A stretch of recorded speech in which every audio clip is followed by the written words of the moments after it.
Hello student, I am Muskan and welcome back to our channel Ashish Tiwari.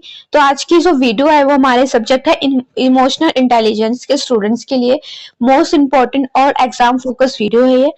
Students, अब आपको पता ही है कि एग्जाम दूर नहीं है और ठीक है, इसके इंपॉर्टेंट क्वेश्चन विद आंसर को हम डिस्कस करेंगे इस वीडियो के अंदर। तो फर्स्ट क्वेश्चन क्या है हमारा, भावनात्मक रूप से बुद्धिमान होने के लिए व्यक्तिगत और सामाजिक दक्षताओं के संयोजन की आवश्यकता होती है। गोलमैन के भावनात्मक बुद्धिमत्ता के मॉडल के आधार पर व्याख्या कीजिए। तो व्यक्तिगत क्षमता का वर्णन करके किसी की ताकत, विकास के क्षेत्र और चरण को व्यक्तिगत क्षमता के थ्रू इसको कैसे बढ़ाया जा सकता है। तो being emotional intelligence requires a combination of the personal social competence explain both on the Goleman model of the emotional intelligence. ठीक है, इसी के ऑप्शन में एक और क्वेश्चन है वो सेम यही है। दोनों अगर ऐसे भी क्वेश्चन मतलब किस टाइप से भी क्वेश्चन पूछेगा, लेकिन इसका जो आंसर है दोनों का वो सेम ही है। Describe the person potential, how can knowing one the strengths and the areas of the development and enhance personal potential. चलिए इसका आंसर देखते हैं। ठीक है, तो ये देखते हैं कि आज की अगर रफ्तार और प्रतिस्पर्धा से भरी दुनिया है, ये आप लोग जानते ही हो। और इस दुनिया में सफल होने के लिए केवल एकाडमिक ज्ञान, तकनीकी कौशल ये सब हमारे लिए पर्याप्त होती है, मतलब ये सब चीजें हमारे लिए इनफ नहीं है। तो हम आपको ये समझना उतना ही जरूरी हो गया है कि हमें अपने और दूसरों के भावनात्मक व्यवहार को कैसे समझते हैं और कैसे उसको कंट्रोल कर रखते हैं। तो इसी को हम भावनात्मक बुद्धिमत्ता बोलता है, इमोशनल इंटेलिजेंस इसी को बोलता है। Into the complex, emotionally challenging words and academic intelligence alone in the enough for success. ठीक है, people need to understand and manage their emotion effectively, both in the personal and social context. This quality is known as the emotional intelligence. तो emotional intelligence क्या है? आपके accordingly मतलब कैसे बता सकते हो कि हाँ ये इसको हम बोल सकते हैं कि ये इमोशनल इंटेलिजेंस है। तो भावनात्मक जो बुद्धिमत्ता उसकी क्षमता है कि जो जो व्यक्ति है वो अपनी और दूसरों की भावनाओं को समझता है, पहचानता है, उसको कंट्रोल करना सीखता है और सही तरीके से उसका इस्तेमाल करना भी वो जानता है। इमोशनल इंटेलिजेंस एक्चुअली में क्या है, इसकी पूरी डेफिनेशन शॉर्ट मतलब कॉन्सेप्ट से हमने इसको समझ लिया है। तो आई होप आपको ये समझ में आ गया होगा कि एग्जैक्टली हम जिस चैप्टर के बारे में सॉरी जिस सब्जेक्ट के बारे में पढ़ रहे हो, सब्जेक्ट का जो नाम है उसका मीनिंग क्या है। अब बात करते हैं जो according to psychologist Daniel Goleman, emotional intelligence plays a moral vital role in the success then IQ. It includes understanding oneself and thus uncontrolling emotions and building their strong relationship. ठीक है, जो डैनियल ग्रोमन ने अपनी भावनात्मक बुद्धिमत्ता का जो model दिया उसके अनुसार ये बताते हैं कि इसको दो भागों में बांटा गया है। एक व्यक्तिगत दक्षता, पर्सनल कॉम्पिटेंस और सामाजिक दक्षता, सोशल कॉम्पिटेंस। मतलब ये दोनों जो है ना अपने आप को संतुलित विकास व्यक्ति के भावनात्मक रूप से बुद्धिमान बनाते हैं। जो हमें मतलब ये बता रहा है कि दोनों दक्षताओं को समझेंगे और जानेंगे इस आंसर में व्यक्तिगत क्षमता क्या है और इसको हम कैसे बढ़ाया जा सकता है। ठीक है, तो बीइंग इमोशनल इंटेलिजेंस ग्लोमन मॉडल के अनुसार अब हम इसको देखेंगे। तो ग्लोमन के भावनात्मक बुद्धिमत्ता मॉडल के अनुसार उसमें बताया गया है कि जो ग्लोमन के मॉडल के अनुसार भावनात्मक बुद्धिमत्ता के दो भागों में इसको बांटा गया है। पहला है व्यक्तिगत पर्सनल कॉम्पिटेंस और दूसरा है सामाजिक दक्षता, सोशल कॉम्पिटेंस। ठीक है, तो इसके दो पार्ट्स है, पर्सनल एंड सोशल।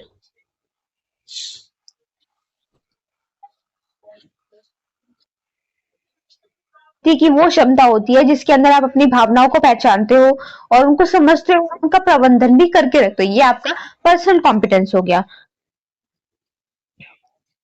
ठीक है, और सामाजिक दक्षता मतलब सोशल कॉम्पिटेंस के अंदर, सोशल कॉम्पिटेंस में ये दूसरों के साथ संबंध बनाने में, उनकी भावनाओं को समझने में और सहानुभूति मतलब प्रभावी ढंग से उसको संवाद करने की क्षमता देते हैं, उसको हम सोशल कॉम्पिटेंस रखते हैं। इसमें पर्सनली आप अपनी भावनाओं को समझते हैं, इनको कंट्रोल करना सीखते हैं, उनको अंडरस्टैंड करते हैं। तो ये आपकी पर्सनल कॉम्पिटेंस में और ये आपकी सोशल कॉम्पिटेंस के अंदर आती है। ठीक है, ये दो इन्हीं दोनों का संतुलन व्यक्ति को न केवल अपने जीवन में सफलता दिलाता है बल्कि इससे एक अच्छा साथी, एक अच्छा नेता और एक अच्छा नागरिक भी ये बनाते हैं। अब व्यक्तिगत क्षमता के मतलब जो व्यक्तिगत पर्सनल कॉम्पिटेंस है उसके हम पार्ट्स देख लेते हैं। सबसे पहला है स्व जागरूकता, सेल्फ अवेयरनेस। तो स्व जागरूकता का में क्या इसके अंदर क्या बताया गया है, इसके अंदर आपको बताया गया है कि स्व जागरूकता का मतलब है कि अपनी भावनाओं को पहचानना, उसको जानना कि हम किसी भी स्थिति में क्या महसूस कर रहे हैं और क्यों, और ये जो आत्म समझ का ये पहला और सबसे जरूरी कदम होता है हमारे लिए, सेल्फ अवेयरनेस।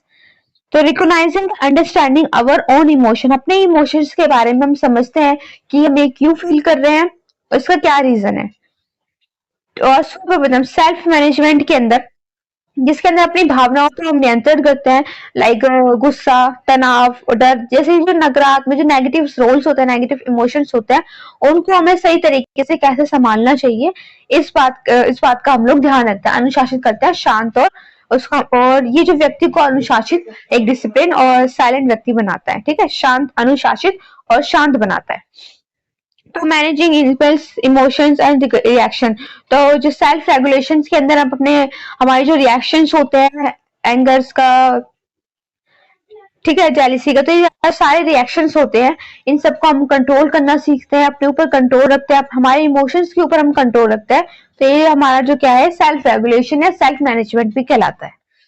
अब मोटिवेशन की बात करें, प्रेरणा के बारे में, तो ये जो आंतरिक ऊर्जा होती है जो व्यक्ति को अपने लक्ष्य की ओर नियंत्रित काम करने के लिए प्रेरित करती है। जैसे आप कोई एग्जाम में तो कोई स्टडी कर रहे हो, किसी टॉपिक के ऊपर पढ़ाई कर रहे हो, लेकिन आपका मतलब ध्यान बार बार भटक रहा है, तो आप मोटिवेशनल के लिए मतलब कुछ करते हो, वीडियोस देखते हो, ये सब चीजें करते हो, ताकि आप उस जो आपका जो फोकस है, जो आपका लक्ष्य है, उसके लिए आप मोटिवेट कर सको खुद के लिए। तो मोटिवेशन जो हमारी जो एक आंतरिक ऊर्जा होती है जो व्यक्ति को अपने लक्ष्य की ओर नियंत्रित काम करने के लिए प्रेरित करती है। इसे आशावाद, प्रतिबद्धता और आत्मविश्वास भी इसके अंदर हमें शामिल होता है। ठीक है, जो हमारे जो लक्ष्य, जो हमारा फोकस है, ये हमें उसकी तरफ आकर्षित करती है। Motivational, having inner drive to achieve goals and not just go for rewards but for the personal satisfaction के लिए ये हमें मोटिवेट करती है। ठीक है, अब बात करते हैं सोशल कॉम्पिटेंस के बारे में।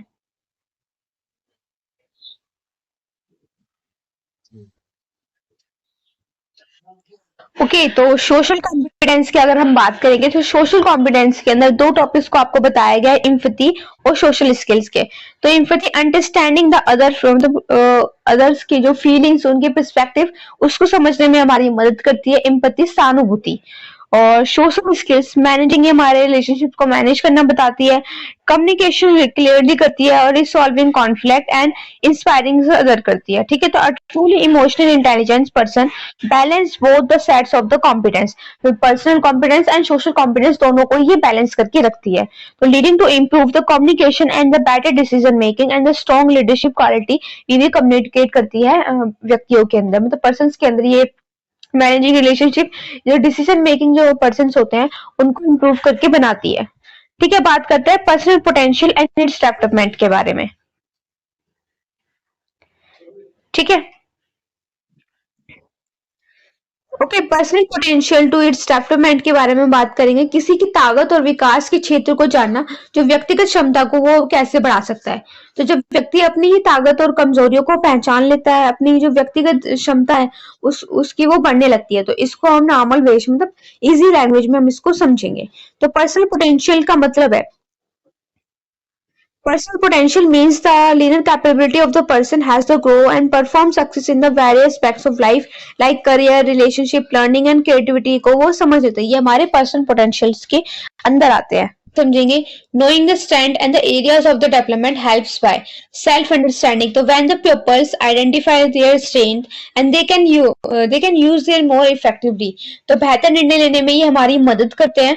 अपनी क्षमताओं को जानकर अपनी समझदारी से हम लोग फैसले ले सकते हैं, और भावनात्मक रूप से हम उसको संतुलित भी बने रह सकते हैं। ठीक है, तो ये बेहतर निर्णय लेने में हमारी मदद करते हैं। फर्स्ट पॉइंट हमारा ये क्लियर हो गया।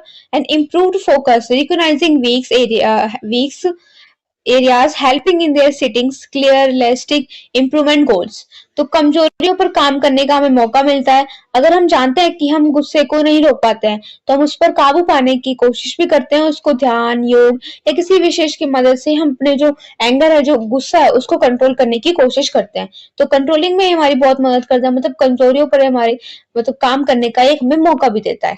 आत्मविश्वास को प्रेरणा बढ़ती है, तो गोल अचीव, ठीक है, तो फोकस मतलब बेटर डिसीजन मेकिंग है, ये self aware individuals make smarter confident choice के लिए सेल्फ मतलब बेटर डिसीजन मेकिंग हमें बनाता है। अब गोल अचीवमेंट की बात करें, तो working on the both strength and the weakness leads to overall growth, enhance confidence, तो continue self improvement builds self esteem and the beliefs. आत्मविश्वास और प्रेरणा बढ़ती है। अपनी ताकतों को जानकर हम उनका उपयोग करते हैं, बेहतर तरीके से उसका हम इस्तेमाल करते हैं और जिससे जो हमारा आत्मविश्वास है वो भी बढ़ता है और हम अधिक उससे अधिक ज्यादा प्रेरित महसूस करते हैं। ठीक है, तनाव और संघर्ष को बेहतर तरीके से संभालना। जब व्यक्ति अपने व्यवहार और भावनाओं को पहचान जाता है, तो अपने जीवन की कठिनाइयों में संयम भी रखता है, समझदारी से भी काम लेता है। सारी जो प्रॉब्लम्स है वो नॉर्मल तरीके से संयम से काम लेकर उन सभी चीजों को वो सॉल्व करता है। ठीक है, अब फॉर एग्जाम्पल हम देख लेते हैं इसमें। A person may be a good creative thinking but weak in the time management. Recognizing both can help them balance creativity while meeting deadlines, increasing personal efficiency. ठीक है, तो अब इसका कंक्लूजन देख लेते हैं। हमने पूरा क्वेश्चन जो है वो समझ लिया है एंड इसका कंक्लूजन के रूप से हम पूरा जो होल क्वेश्चन है उसको एक बार रिपीट कर लेते हैं। भावनात्मक जो बुद्धिमत्ता है वो एक ऐसी जीवन कला होती है जिसके अंदर इंसान को इंसान को सीखना चाहिए कि डैनियल गोलमैन के अनुसार ये दो हिस्सों में बनाई जाती है, व्यक्तिगत और सामाजिक दक्षता के अंदर। जिसके अंदर व्यक्तिगत जो दक्षता है वो हमें खुद को समझने में, नियंत्रित करने में, प्रेरित करने की हमें ताकत देती है और जब हम अपनी ताकत और सुधार के क्षेत्रों को पहचानते हैं तो वो हम अपने व्यवहार पर नियंत्रण करना भी सिखाती है, जो हमें जीवन के सकारात्मक दिशा में लेकर जाती है। और इसी प्रकार जो भावनात्मक रूप है वो बुद्धिमान व्यक्ति ने न केवल अपने व्यक्तिगत जीवन में इसको सफल बनाया है बल्कि समाज में भी इसको प्रेरणादायक भूमिका से इसको निभाता है। तो इमोशनल इंटेलिजेंस और personal competence through hand in hand and according to Goleman being emotional intelligent not is just about managing emotions but using the understanding to the grow a person. तो जो ग्लोमन के अनुसार है वो हमें सिर्फ इमोशंस को मैनेज करना नहीं बता रहे हैं बल्कि वो हमें व्यक्ति को कैसे ग्रो करना चाहिए, ठीक है, कैसे हम दूसरों से कनेक्ट रह सकते हैं अपने इमोशंस के थ्रू, ये करना भी बताता है। तो when the individual understand their emotions, तो when individual understand their emotions and strength weaknesses, they can unlock their full potential and live more the meaningful balance and the successful lives. And next question हमारा question number second. भावनात्मक बुद्धि को विकसित करने और उसको बढ़ाने के लिए विभिन्न रणनीतियों पर चर्चा करनी है। Discuss the various strategy for developing and enhancing the emotional intelligence.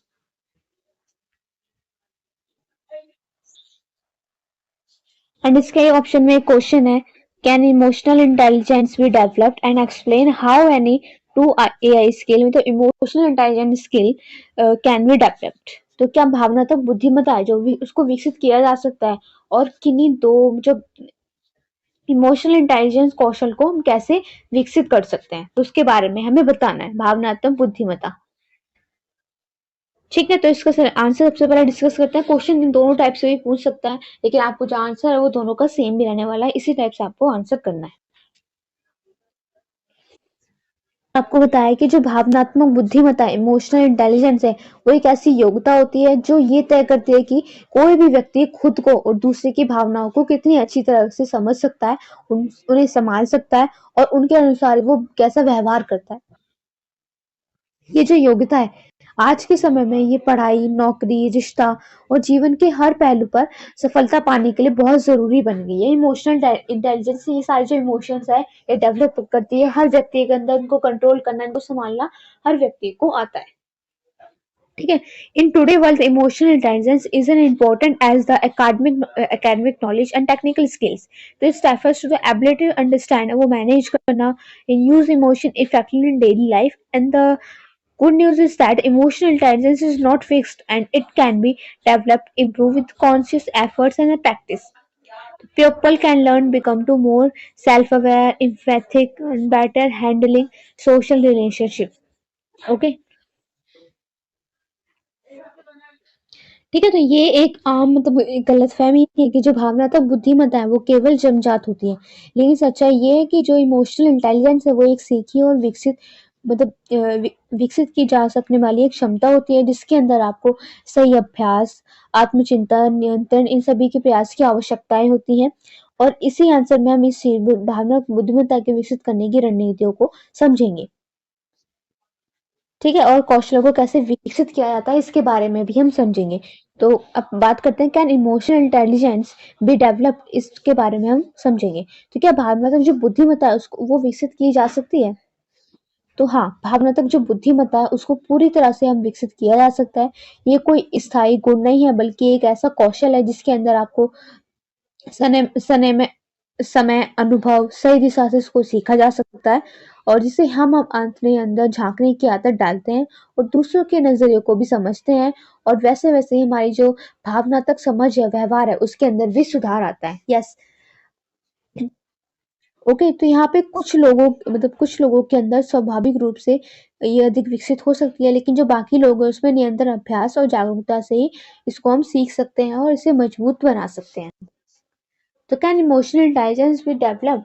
Yes, emotional intelligence can absolutely be developed. It is a set of soft skills and that can be improved over time. Self reflection, training, practice, इन सभी के through हम emotional intelligence को भी हम develop कर सकते हैं. So like physical fitness, emotional fitness and growth when they work on it regularly. Okay. Okay, भावनात्मक जो बुद्धि है उसको विकसित करने, उसके बढ़ाने की जो रणनीतियां होती हैं, आप उसको समझेंगे। Key strategy to develop their enhance emotional intelligence, आत्म जागरूकता बढ़ाएं, तो इसके बारे में समझेंगे। इंक्रीज सेल्फ अवेयरनेस, तो keep a daily journal to reflect on their feelings and actions, and also the ask yourself why you feel a certain away, and observe emotional triggers and learn from the emotional experience. तो रोजाना हम यही सोचते हैं कि आप कैसा महसूस कर रहे हैं और क्यों। तो डायरी लिखना एक अच्छी आदत हो सकती है जिससे हम अपने विचार और भावनाओं को समझ सकते हैं। ठीक है, उसके अंदर हम अपने इमोशंस भी लिखते हैं। अब भावनाओं पर नियंत्रण करना सीखें, सेल्फ रेगुलेशन के बारे में बात करेंगे। Practice self regulation. ठीक है, तो इसके अंदर आपको बताया गया है कि अपनी भावनाओं पर कैसे नियंत्रण कर रख सकते हैं। जैसे गहरी सांस लें, किसी भी निर्णय से पहले आप थोड़ा सा रुकें और सोचें और उसमें ध्यान दें। मेडिटेशन और योग भावनाओं से अपने आप को शांत करके शांत करने में मदद करें। तो learn to control impulse and manage anger and frustration जो है इसको मैनेज करें आप सेल्फ रेगुलेशन के through, and use deep breathing and the short breaks to reduce emotional over action के ऊपर आप उसके ऊपर अपना कंट्रोल कर सकते हैं। गहरी सांस लेकर मेडिटेशन करिए। ठीक है, avoid making important decision when you are emotionally upset. आप जो कोई भी आप डिसीजन लेने वाले हैं उससे पहले थोड़ा सा सोच लें, अवॉइड ही करें उस टाइम में डिसीजन लेना जब आप इमोशनली बहुत ज्यादा अपसेट हो। Okay, improve meditation. ठीक है, प्रतिक्रिया के बजाय उत्तर देना, तो रिस्पॉन्ड एंड लेस रिएक्ट। जब कोई स्थिति तनावपूर्ण हो और तुरंत प्रतिक्रिया देने के बजाय आप शांत रहकर सोच समझकर उसका हमें ध्यान देना चाहिए। अब आप पता है कि आप इमोशनली बहुत ज्यादा अपसेट हो तो थोड़ा रुक जाओ। वो डिसीजन जब एक आप डिसीजन लेने वाले हो उसको थोड़ा सा अवॉइड करके थोड़ा शांत मन से उसके बाद आप उसके बारे में सोचिए। ठीक है, सहानुभूति विकसित कैसे करें, तो दूसरे की बात को ध्यान से सुनिए और उसको सोचने की कोशिश करिए कि सामने वाला जो व्यक्ति है वो कैसा महसूस कर रहा है, और इस चीज से रिश्ते और भी ज्यादा मजबूत होते हैं। सकारात्मक सोच बनाए रखना, तो जीवन में समस्याएं आती रहती हैं, ऑब्वियसली आपको पता है, लेकिन अगर आप आशावादी रहेंगे तो आप उनसे अधिक प्रभावी तरीके से संभाल भी पाएंगे। रचनात्मक प्रतिक्रियाएं लें और दें, जब कोई भी आपकी आलोचना करे तो उसे सीखने के अवसर की तरह ही लें। दूसरों को भी सकारात्मक और सहायक सुझाव भी दिया करें। ठीक है, इम्प्रूव मेडिटेशन, तो set personal goals and they are meaningful for to you, and stay positive even challenge situation के, बिल्कुल शांत रहें, बिल्कुल पॉजिटिव रहें अपने गोल्स के लिए, एंड सेलिब्रेट मोल, और जो छोटी छोटी जो खुशियां होती है ना उनको भी आप इंजॉय कीजिए। जो छोटे छोटे अचीवमेंट्स होते हैं, ठीक है, टू स्टडी encourage, उसके लिए भी हमें प्रोत्साहित करना चाहिए, उसको सेलिब्रेट करना चाहिए। डेवलप्ड एम्पैथी के बारे में बात करते हैं। तो प्रैक्टिस एक्टिव लिसनिंग और give full attention when someone is speaking. Try to imagine how get might be feeling and ask open-ended question to understand their other better. तो बिल्ड सोशल स्किल्स के बारे में हम बात करेंगे। तो learn to communicate clearly and respectfully, practice giving and receiving feedback positively, work on resolving conflict peacefully, and being the good team leader play. ठीक है, तो सोशल स्किल्स को भी आप इस तरह से इम्प्रूव कर सकते हैं। अब बात करते हैं हम कि हाउ टू की AI skills can be developed.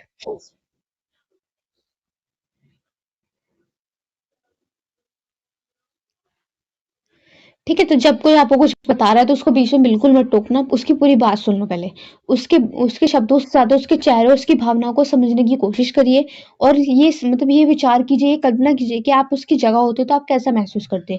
तो दूसरों के नज़रिए को आप अपनाना सीखें, इससे आप इससे ज़्यादा समझदार और संवेदनशील भी बनेंगे। तो यही चीज़ें इसमें बताई गई हैं कि वॉच पीपल्स बॉडी लैंग्वेज को देखिए और उनके इमोशंस को समझने की कोशिश करिए। और listen without interrupting and validate their feelings. ठीक है, तो you from the stronger personal and professional relationship को आप भी बना सकते हैं। कंक्लूजन देख लेते हैं इसका निष्कर्ष। Emotional intelligence is not a gift or reserved from the few, it's a skill and that everyone can build. So with considered practice and reflection efforts, one can become more emotionally aware, empathic and socially effective.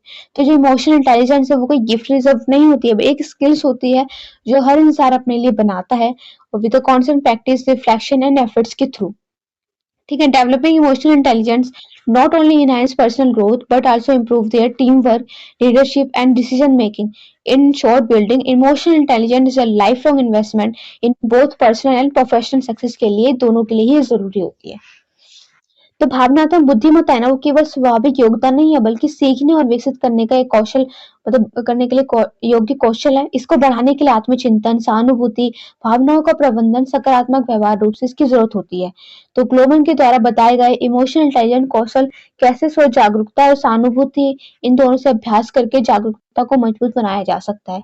तो जब हम भावनात्मक रूप से बुद्धिमान बनते हैं तो हम न केवल अपने जीवन में इसको बेहतर निर्णय लेते हैं बल्कि समाज के अंदर भी अच्छे रिश्ते और मजबूत संबंध भी बना पाते हैं। तो ये हमें एक बेहतर इंसान भी बनाता है और ये हमें खुद को समझने में ये खुद को भी समझता है और दूसरों को भी। अब बात करते हैं, क्वेश्चन नंबर 3 है हमारा। हाँ जी, तो अब इस थर्ड क्वेश्चन स्टार्ट करने से पहले हम बात कर लेते हैं जो हमारे 3 क्वेश्चन हम डिस्कस करने वाले थे गिव वे के लिए। तो हमारा फर्स्ट क्वेश्चन ये है, आप लोगों के लिए फर्स्ट क्वेश्चन ये है, ये जो भावनात्मक बुद्धिमत्ता है, इमोशनल इंटेलिजेंस है, वो क्या है? इसका आपको वन वर्ड में आंसर देकर हमें समझाना है कि इमोशनल इंटेलिजेंस क्या है। ठीक है, तो ये आपका फर्स्ट क्वेश्चन है। चलिए हम स्टार्ट करते हैं हमारा क्वेश्चन नंबर 3। हमारे इंपॉर्टेंट क्वेश्चन का ही टॉपिक है ये।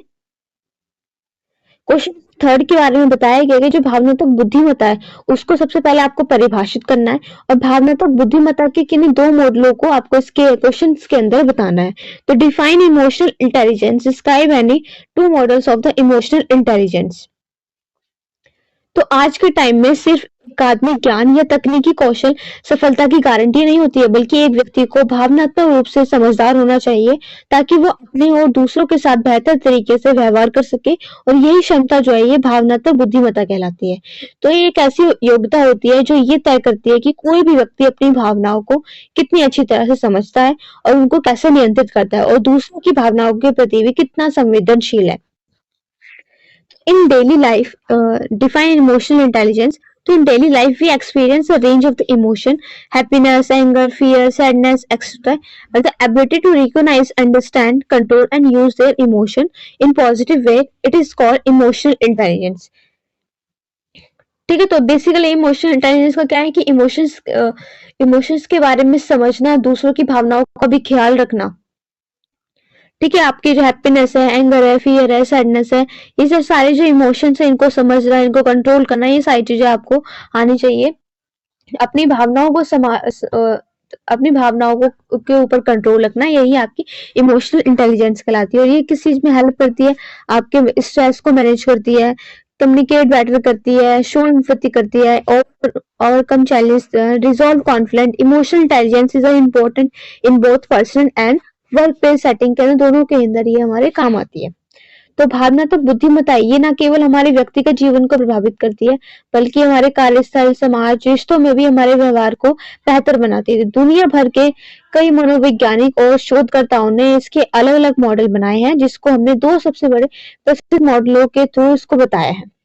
तो उनके बारे में ही बात करेंगे। ठीक है, तो कौन से 2 मॉडल है?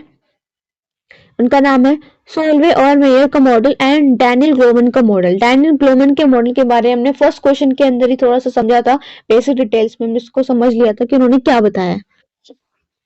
ठीक है, इसमें हम इसमें डिटेल्स में समझेंगे। ओके, तो अभी सबसे पहले हम देख लेते हैं define of the emotional intelligence. तो भावनात्मक जो बुद्धिमत्ता की जो परिभाषा है, एक बार हम इसको देख लेते हैं। भावनात्मक बुद्धिमत्ता है वो एक व्यक्ति की ऐसी क्षमता होती है जिसमें वो अपनी अपनी और दूसरों की भावनाओं को पहचानता है, समझता है, नियंत्रित करता है और प्रभावी ढंग से उसका इस्तेमाल भी करता है। अब अगर नॉर्मल लैंग्वेज में बताया जाए तो ये हमारे दिल की समझ है जो बताती है कि हमें अपने भावों को कैसे महसूस करते हैं, उन्हें कैसे व्यक्त करते हैं और दूसरों की भावनाओं को कैसे समझते हैं, ये चीजें हमें बताता है। इन्हीं को हम इमोशनल इंटेलिजेंस कहते हैं। ओके, तो emotional intelligence is ability to identify, understand, manage and use the own emotion and the emotion of the others. तो अदर अपने इमोशंस के साथ साथ अदर के इमोशंस को समझने में भी हमारी ये मदद करता है। तो इन सिंपल वर्ड्स में a person man high emotional intelligence know what they are the feeling and what they are feeling it and how does feeling affect others and how to handle those emotion wisely। इसी को हम बोलते हैं emotional intelligence. अब इसके लिए दो model है, उसको हम समझेंगे। तो सबसे पहला जो मॉडल है सॉल्वर मेयर का मॉडल के बारे में हम समझेंगे। ठीक है, ठीक है, तो हम तो इन दोनों मॉडल्स के बारे में समझेंगे। तो पहला जो मॉडल है सोल्वे और मेयर के मॉडल के बारे में हम बात करेंगे। तो सोल्वे एंड मेयर्स मॉडल, तो ये जो मॉडल है ना, ये सबसे पहले 1990 में इसको पेश किया गया था।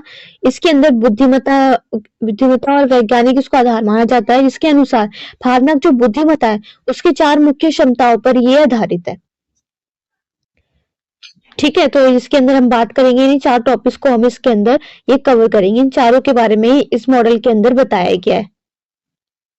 तो पहला जो मॉडल के बारे में बताया गया है उसके मतलब उसके जो पॉइंट्स है, कॉन्सेप्ट्स है, उसमें सबसे पहला है कि भावनाओं की पहचान। तो परसीविंग इमोशंस के बारे में इसको देखेंगे। अभी हम यहाँ डेफिनेशन देख लेते हैं कि this is the first scientific model of the emotional intelligence developed by the Solve and John Mayer, and they describe emotional intelligence as a group of the four main abilities के through हम इसको देखेंगे। तो first topic है हमारा perceiving emotions is ability to detect emotion in self and the others through the facial expression and tone of the voice and the body language। तो जिसके अंदर हम भावनाओं की पहचान करते हैं, ये क्षमता हमें बताती है कि हम अपने और दूसरों के चेहरों के जो भाव है वो उसकी आवाज, उसके व्यवहार और उनकी भावनाओं के थ्रू हम उसको पहचान लेता है। इसको बोलते हैं परसीविंग इमोशंस। भावनाओं का उपयोग, तो इसका मतलब यह है कि हम अपनी सोच, निर्णय लेने की जो क्षमता है ना, उसको बेहतर बनाने के लिए भावनाओं का सही ढंग से इस्तेमाल करें। ठीक है, using emotion, ability to use emotion to enhance thinking and problem solving. भावनाओं की समझ, तो ये इसमें ये शामिल है कि हम ये जान सके कि कोई भी भावना क्यों पैदा हुई है और वो भविष्य में उसको हम कैसे बदल सकते हैं। अंडरस्टैंडिंग इमोशन, तो knowing how emotion change over time and the what cause those changes. तो इसके अंदर हम ये जान सकते हैं कि कोई भी भावना क्यों पैदा हुई है और उसको भविष्य में हम कैसे बदल सकते हैं। मैनेजिंग इमोशंस के बारे में बात करेंगे, तो ये सबसे महत्वपूर्ण हिस्सा है कि जिसमें व्यक्ति अपनी भावनाओं को नियंत्रित करता है, उसको उसके अंदर अपना कंट्रोल रखता है और दूसरों की भावनाओं को भी सकारात्मक रूप से उनको संभाल के रखता है। इसको बोलते हैं मैनेजिंग इमोशंस। ठीक है, तो being the able to regulate your own emotions and help our manage their। For example के थ्रू हम देखें कि वो समवन इज एग्री, तो you don't only notice their anger perceive but understand what it, मतलब आप इस आपने उसका जो गुस्सा है, मतलब जो उसका एंगर है, वो उसको आपने नोटिस नहीं किया है, लेकिन रिलेटिव उसको आप समझ रहे हैं एंड हेल्प कि दे काम डाउन एंड मैनेज, तो आप उसको काम करके मैनेज करना चाहोगे। तो यही जो चीज है इमोशनल इंटेलिजेंस आपको समझाता है। ठीक है, अब बात करते हैं डैनियल ग्लोमन मॉडल के बारे में, जिन्होंने बात की थी 1995 में इन्होंने दिया था। ये 1990 की बात है, हम 95 के बारे में बात करेंगे मॉडल के बारे में। तो डैनियल जो ग्लोमन उन्होंने 1995 के अंदर अपनी जो प्रसिद्ध किताब है ना इमोशनल इंटेलिजेंस, इस मॉडल को लोकप्रिय बनाया है। इन्होंने बताया कि जो भावना तो बुद्धिमत्ता है उसको उन्होंने 5 भागों में बांटकर इसको समझाया है। ठीक है, तो Daniel Goleman popularised the emotional intelligence through his book emotional intelligence नाम की एक इनकी प्रसिद्ध बुक है, जिन्होंने इनको 1995 में ही पब्लिश किया था। तो why it can matter more than IQs, और he divide emotional intelligence into 5 main components grouped into the personal and social, से दोनों ही बहुत मीडियम से इन दोनों को ही डिस्क्राइब किया है इन्होंने अपनी बुक्स के अंदर। तो उसी चीज को इसके अंदर बताया गया है डायनेमिक गोमन के मॉडल के अंदर। इसके अंदर हमारा फर्स्ट टॉपिक है स्व जागरूकता, सेल्फ अवेयरनेस के बारे में, कि अपनी भावनाओं को पहचानना और उसको समझना, और हमें जो हमारे जो विचार है और जो व्यवहार है उसको हम कैसे प्रभावित कर सकते हैं, ये हमारे सेल्फ अवेयरनेस सेल्फ जागरूकता के अंदर बताया गया है।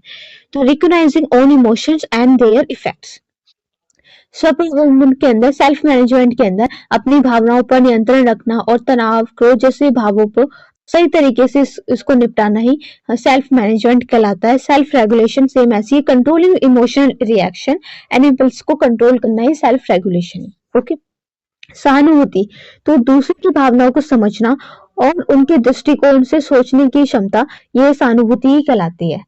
सामाजिक सोशल स्किल्स के अंदर अच्छे संबंध बनाना, प्रभावी संवाद करना, टीम वर्क करना, दूसरों को प्रेरित करना, ये सामाजिक मतलब सोशल स्किल्स के अंदर आता है।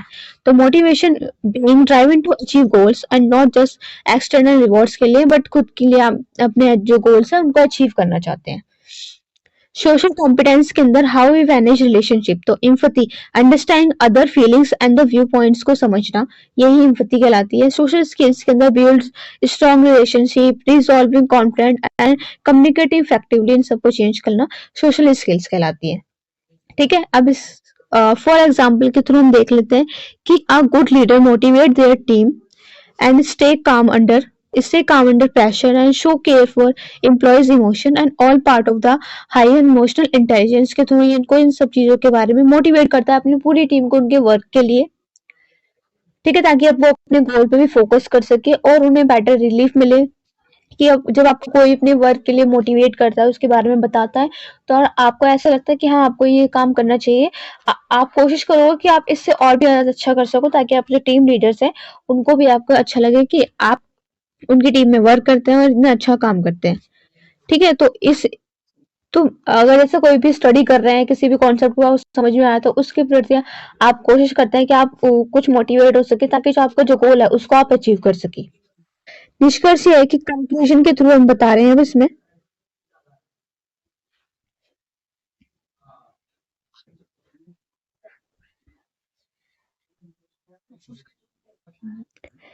अब इसका ना कंक्लूजन देखेंगे, निष्कर्ष के बारे में बात करेंगे। ये जो भावनात्मक बुद्धिमत्ता है ना, वो एक ऐसा धारा है जो हमें एक अच्छा इंसान, दोस्त, सहयोगी, नेता और बनाती है। ये सिर्फ भावना महसूस करने की क्षमता नहीं है, बल्कि एक गहरी समझ भी है जो खुद के लिए और दूसरों के लिए प्रभावित भी हुई है। तो सोल्वे मेयर का मॉडल भावनात्मक प्रक्रियाओं को वैज्ञानिक दृष्टिकोण से देखता है, जबकि गैलमैन का मॉडल इसे व्यवहारिक और व्यावसायिक दृष्टिकोण से भी समझाता है। तो दोनों ही मॉडल हमें यह साबित करते हैं कि भावनात्मक बुद्धिमत्ता हमारे जीवन के हर पहलू को सकारात्मक रूप से प्रभावित करती है, चाहे वो रिश्ते हो, करियर हो या मानसिक शांति हो। इसे समझना और विकसित करना आज के समय में सबसे जरूरी क्षमताओं में से एक माना जाता है। Emotional intelligence is a key factor for success in life and work, whether it's a global practical model for the scientific framework of Salvo Meyer and the both explain the emotions can be understand used for the personal growth and better their relationship. तो relationship को better करने में and the growth के लिए भी दोनों में ही हमारे लिए important है। और in today's the world, emotional intelligence is as important and technical knowledge, academic skill. It help build stronger connection, improves communication and supports the overall being. The development in emotion AI is essential for being a responsible, thoughtful and effective human beings. Okay, question number 4 है हमारा, भावनात्मक बुद्धिमत्ता के संदर्भ में सामाजिक जागरूकता को प्रभावित करना है, और इसके मतलब इसका जो दूसरों के दृष्टिकोण को देखने के सामने इसका क्या संबंध है, इसके बारे में भी बताना है।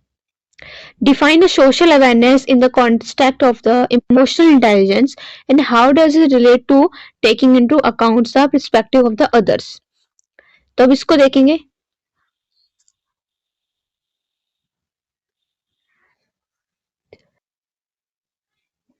नेक्स्ट क्वेश्चन है आपका क्वेश्चन नंबर 4।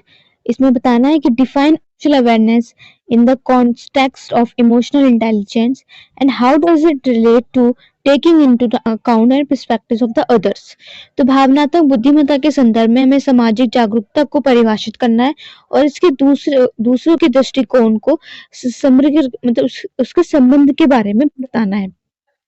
सबसे पहले हम कोई भी इम्पोर्टेंट मतलब कोई भी क्वेश्चन होता है तो उसका सबसे पहले हम इंट्रोडक्शन देखते हैं। तो उसका सबसे पहले हम इसका इंट्रोडक्शन देंगे कि emotional intelligence is not just about the understanding our own feelings but also about how we will understand others. तो इमोशनल इंटेलिजेंस है, उसका मतलब ये नहीं होता कि आप सिर्फ अपनी ही फीलिंग्स को समझ रहे हैं, बल्कि उसका मतलब ये होता है कि हाँ हम कैसे हम किसी अदर्स की फीलिंग्स को भी समझ सके। One of the most important parts of this emotional intelligence is the social awareness, the ability to notice and understand what others are feelings and thinking. In today's world, where teamwork, communication, cooperation are essential, social awareness helping in building their better relationships and reducing misunderstanding. तो भावनाओं की जो बुद्धिमत्ता है उसका मतलब सिर्फ ये नहीं कि आप अपनी भावनाओं को समझते हैं और उसको संभालना ही नहीं होता, बल्कि दूसरे की भावनाओं और उनके व्यवहार को भी समझना होता है। जब हम दूसरों की भावनाएं और उनको महसूस करने समझने लगते हैं तो हम बेहतर इंसान, मित्र, सहयोगी, नेता ये सभी बन जाते हैं। तो इसी क्षमता को हम सामाजिक जागरूकता बोलते हैं, सोशल अवेयरनेस इसी को कहा जाता है। सामाजिक जागरूकता में भावना जो बुद्धिमत्ता है वो एक महत्वपूर्ण हिस्सा है जो हमें समझने में मदद करती है कि सामने वाला जो व्यक्ति है ना वो एग्जैक्टली वो क्या सोच रहा है, क्या महसूस कर रहा है और उसे किस तरह की मदद या प्रतिक्रियाओं की जरूरत है। वो आप तभी बता सकते हो जब आप अपने साथ-साथ दूसरों की फीलिंग्स के बारे में भी समझ सकते हो। ठीक है, अब बात करेंगे सामाजिक जागरूकता की परिभाषा क्या है। अभी मैंने आपको बता दिया कि एग्जैक्टली सामाजिक जागरूकता क्या है। एक बार इसकी डेफिनेशन के में देख लेते हैं। ठीक है, व्हाट इज सोशल अवेयरनेस, सामाजिक जागरूकता एग्जैक्टली क्या है। जो सामाजिक जागरूकता है उसका मतलब है कि दूसरों की भावनाओं को, उनकी जरूरतों को, उनके दृष्टिकोण को समझना और महसूस करने की जो क्षमता होती है उसको हम सामाजिक जागरूकता बोलते हैं। Social aware means the ability to accurately recognize and understand the emotions, needs, concern of the other people। अब other people के emotion, concern, needs इन सभी वैल्यूज को आप समझ जाते हैं, वही आपकी सोशल अवेयरनेस होती है। ठीक है, तो कोई भी अगर डेफिनेशन के लिए क्वेश्चन आता है तो आप ऐसे लिख सकते हो। और it involves being attentive, observant and sensitive to others feeling, specially in the social and professional settings. तो इसके अंदर आपको सहानुभूति, संवेदनशीलता, आसपास की सामाजिक जो स्थितियां हैं उसके प्रति जागरूक रहना भी ये भी इसी के अंदर शामिल होता है। ये हमें ये महसूस कराती है कि कोई भी व्यक्ति अपने व्यवहार के पीछे मतलब किन कारणों से ऐसा कर रहा है और हम उसके साथ किस तरह से हमें उसके साथ व्यवहार करना चाहिए। अब बात करते हैं सामाजिक जागरूकता दूसरों के दृष्टिकोण को समझने में क्या संबंध है। ठीक है, in the context of the emotional intelligence, social awareness is the one of the key the social skills। Cover करने से पहले हम ये कुछ पॉइंट्स कवर कर लेते हैं। Observing body language, tone of voice and the facial expression को भी हम सोशल अवेयरनेस के अंदर ही समझते हैं। Understanding the group dynamics and social situationship को भी हम समझते हैं इसमें। Being aware of the emotions and the other without them having to say anything, और मतलब कुछ भी कहने से पहले, डायरेक्टली कुछ भी एनीथिंग कुछ कहने से पहले हम उनके इमोशंस को मतलब बिना उनके इमोशन को समझे कुछ हमें उनको ऐसा कुछ भी नहीं कहना चाहिए। ठीक है, socially aware person can be sense if someone is sad, nervous, uncomfortable और excited, then they respond in the caring and the thoughtful way में हमें इसको रिप्लाई करना चाहिए। तो how the social awareness relates to the understanding other perspectives. आप समझेंगे सामाजिक जागरूकता और दूसरों के दृष्टिकोण से समझने में क्या संबंध है। ठीक है, तो सामाजिक जागरूकता है वो दूसरों के दृष्टिकोण को समझना, एक दूसरे से उसकी गहराइयों से उसको जोड़ के रखता है। इसके कुछ पॉइंट्स है। पहला पॉइंट है हमारा सहानुभूति। फर्स्ट पॉइंट क्या है हमारा, एम्पैथी की नींव के बारे में बात की गई है कि जब हम सामाजिक रूप से जागरूक होते हैं तो हम ये महसूस करने लग जाते हैं कि सामने वाला जो व्यक्ति है ना वो क्या सोच रहा है, कैसा महसूस कर रहा है, और ये समझने की क्षमता ही ये हमारी सहानुभूति कहलाती है। तो सहानुभूति जो है वो दूसरे के दृष्टिकोण को अपनाने में सबसे जरूरी भूमिका निभाती है। Understand some perspectives means seeing things from the point of view, the what they are feelings, thinking, going, and through the social awareness helps. First point है better listening. तो the better listening में तो you don't मतलब you not only hear words but also understand the emotion behind them. Empathy, so you start to feel that the person मतलब what the other person is feeling, and this create deeper connection. Reducing conflict, when you understand why someone is acting certain way and you react with a more patient and less the anger. You not only hear मतलब आपको उसके words है ना उनको नहीं सुनना है, बल्कि आपके जो उनके इमोशंस है इन वर्ड्स के पीछे उसको आपको समझना है. एम्पैथी मतलब सहानुभूति में आपको ये बताया गया कि जो आप क्या महसूस कर रहे हैं तो आप जानते हैं, ये आपको पता है, ये बात आपको समझ में आती है कि एग्जैक्टली आप लोग क्या महसूस कर रहे हैं, जो अदर पर्सन है वो क्या फील कर रहा है. अगर ये चीज आपको समझ में आ जाती है, इससे आपका इससे कनेक्शन हो जाता है, तो दैट्स इसी को हम एम्पैथी बोलते हैं, मतलब सहानुभूति. सहानुभूति दूसरों के दृष्टिकोण को अपनाने में सबसे बड़ी जो भूमिका है वो निभाती है. रिड्यूसिंग कॉन्फ्लिक्ट के अंदर की when you understand when someone is acting curtain and react with more patience and less anger. ठीक है, बात करते हैं टीम वर्क की. तो team work group and understand others ideas emotion leads to.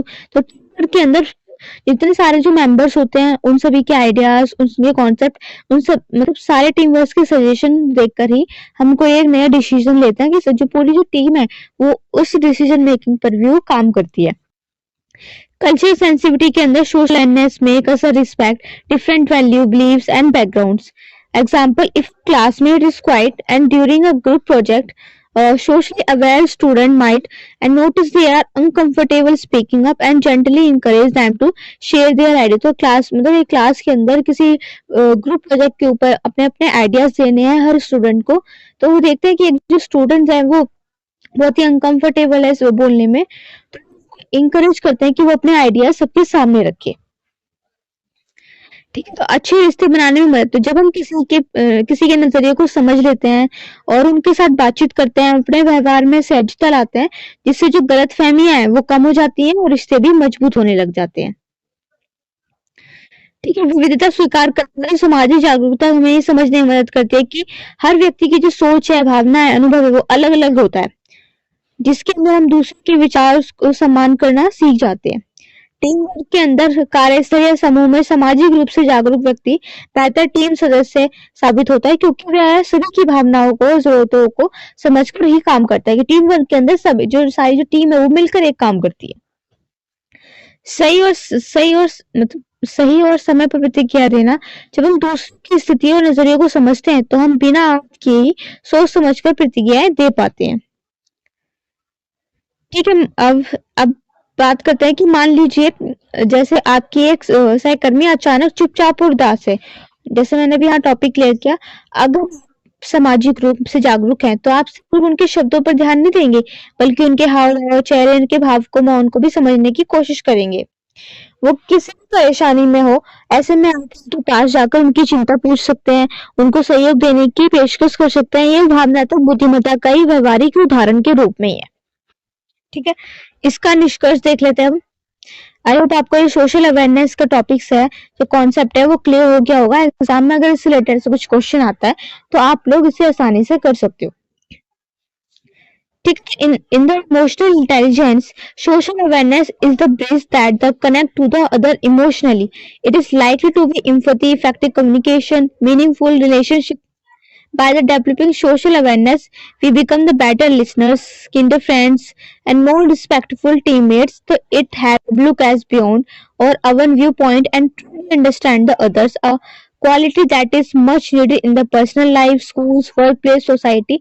The social awareness is not just a skill; it's a foundation or the emotional growth and strong human connection. जो सामाजिक जागरूकता है वो एक भावनात्मक बुद्धिमत्ता का वो पहलू है जो हमें दूसरे के मन की भावनाओं को गहराई से समझने में हमारी मदद करता है.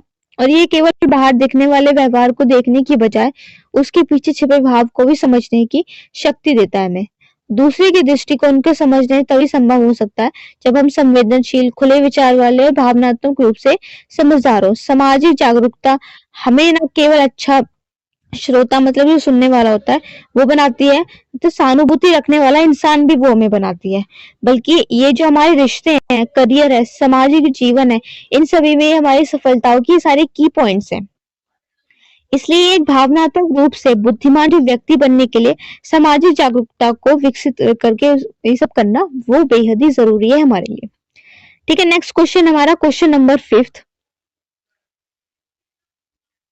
क्वेश्चन नंबर 5 में बताना है कि describe the aspects of the effective communication that we are essential to nutrients relationship. तो प्रभावी संचार के उन पहलुओं के बारे में बताना है जो एक संबंध को पोषित रूप से उसको मतलब संबंध को पोषित करने के लिए आवश्यक है।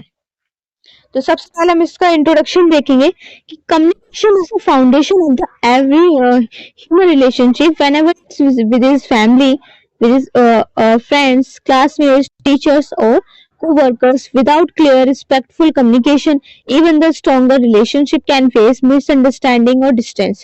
तो हम सभी जीवन में किसी मतलब कई तरह के संबंध से जुड़े होते हैं, माता पिता से, भाई बहन से, दोस्त से, सहकर्मी से, जीवन साथी से, और इन संबंधों को मजबूत और सुखद बनाए रखने के लिए सबसे जरूरी चीज क्या है? प्रभावी संचार, इफेक्टिव कम्युनिकेशन। यदि एक दूसरे से खुलकर समझदारी और सम्मान के साथ बात कर रहे हैं तो उनके बीच विश्वास बढ़ता है और संबंधी गहरे स्थापित होते हैं। ठीक है, तो इस आंसर में हम इन्हीं सब पहलुओं को हम समझेंगे।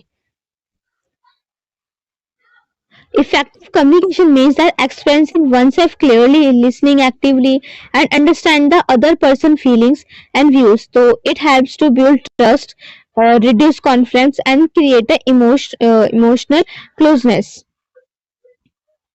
अब बात करेंगे एक्टिव लिसनिंग के बारे में। तो aspects of the effective communication is important nurturing and the relationship के बारे में समझेंगे। फर्स्ट पॉइंट है हमारा एक्टिव लिसनिंग। तो one of the most important parts of the communication is listening and not just hearing words but truly paying attention. तो active listening मतलब जो सक्रिय श्रवण है, ये केवल हमें बोलना नहीं सिखाती है, बताइए सामने वाले की बात को उसको ध्यान से सुनना और उसे बिना मतलब उसको बिना टोके सुनना एक सफल संबंध की एक नींव ही होती है। जब हम सच में किसी को सुनते हैं तो वो व्यक्ति समझा हुआ महसूस करता है, वो समझता है कि हाँ ये जो तो उनका जो फ्रेंड है या उनका जो पार्टनर है वो उनकी बात को सुन रहा है और समझ भी रहा है। ठीक है, उदाहरण है कि यदि आपका मित्र अपनी परेशानी आपको कोई बताता है और उसकी बात को आपको ध्यान से सुनना, बीच में ना बोलना, उसकी भावनाओं का सम्मान करना जरूरी है। तो show interest by maintaining the eye contact, avoid interrupting the जब कोई पर्सन आपके सामने अपनी कोई बात रख रहा है तो उसको बिना टोके, बिना उसको बीच में रोके आपको उसको उसकी पूरी बात सुननी चाहिए। तो यूज द गेस्चर और simple words like I understand to show your involve. Example, listening calmly to your friends' problems without judging them makes them the feel valued. तो उनको भी फील होता है कि हाँ उनका ये फ्रेंड या उनका पार्टनर उनकी बात सुन रहा है और साथ में उनकी समझ रहा है, उनकी प्रॉब्लम को भी वो समझ रहा है। ठीक है, यहाँ तक क्लियर है। नेक्स्ट पॉइंट है हमारा ईमान, स्पष्टता, हॉनेस्टी और क्लैरिटी के बारे में बात करेंगे। तो जिसके अंदर आपको बताया गया है हॉनेस्टी और क्लैरिटी में आपको बताया गया है say that what do you mean in a clear and respectful way, being a honest, build trust, and which is the base of the any good relationship. Avoid confusing words and hidden meanings or sarcasm. विचार और भावनाओं को साफ, सच्चे, संतुलित तरीके से व्यक्त करना जरूरी है। जो छिपाव संबंधित इन सभी चीजों की वजह से ये दरार भी ला सकता है संबंधों के अंदर। उदाहरण से अगर आपको किसी की बात से बुरा लगा, कोई बात आपको बुरी लगी होगी, तो शायद उसको बताना कि मुझे ये बात में थोड़ी बुरी लगी है, तो ये समस्या ऐसे भी हल हो सकती है। About your thought and feelings and avoid blaming or using harsh word. आप किसी को ये सब चीजें ब्लेम करना और जो भी हार्श वर्ड्स होते हैं उन सभी को अवॉइड कीजिए यूज करना। ठीक है, ऐसे instead of saying you never care about me, से आई फील हर्ट, मतलब आप बोल सकते हो उनको कि मुझे आपकी ये बात ये बुरी लगी है। तो I don't hear from you, I don't from you for dates. अब बात करते हैं एम्पैथी के बारे में। अभी बात की हमने होनेस्टी और क्लैरिटी के पीछे। सहानुभूति, सहानुभूति empathy. Empathy means understand the other person feelings and respond with care and show that you value their emotion or willing to support them. आप empathy का मतलब यही होता है कि आप दूसरे लोग हैं, दूसरे व्यक्ति हैं, उनकी जो भावनाएं हैं उनको समझ भी रहे हैं और रिस्पॉन्ड भी कर रहे हैं केयरफुली। तो ये जो इनकी वैल्यूज है, मतलब वो ये चीज मेंशन होती है, समझ में आता है कि आप उनके इमोशंस को सपोर्ट कर रहे हैं, उन्हें समझ रहे हैं। Try to feel that what the other person is going through and use kind words and comforting tone. तो दूसरे की जो भावना है उसको समझना और महसूस करना संबंधों को गहराई देता है। जब हम किसी की स्थिति को समझते हैं और जो हमारे शब्द हैं और व्यवहार में भी संवेदनशील होना चाहिए। जैसे लाइक आपको कोई दोस्त उदास है और तो ये कहना है कि मैं समझ सकता हूँ कि तुम पर क्या बीत रही है, तो उसके लिए सुकून देने वाली बात हो जाती है। ठीक है, आपको ऐसे काइंड वर्ड यूज करके उसको कंफर्टेबल करना है।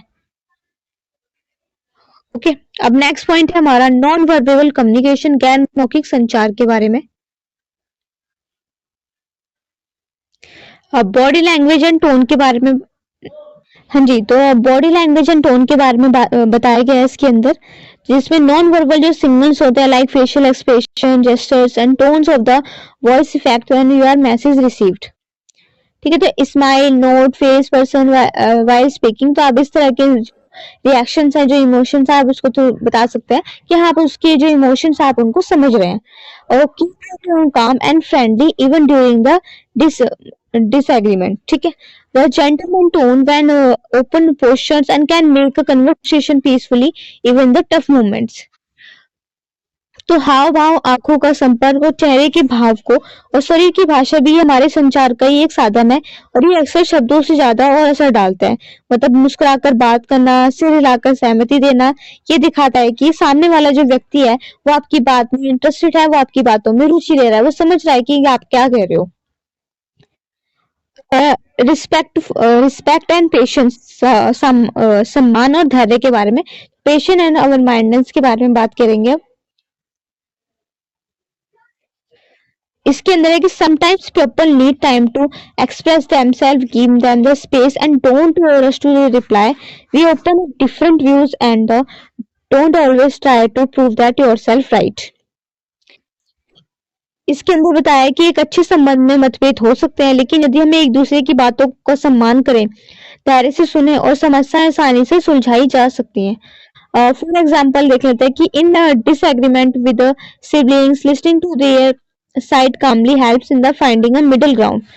तो किसी से भी असहमत होते हुए उसकी पूरी बात सुनना और फिर शांत तरीके से अपना पक्ष देना ही ये उनका सम्मान और धैर्य है।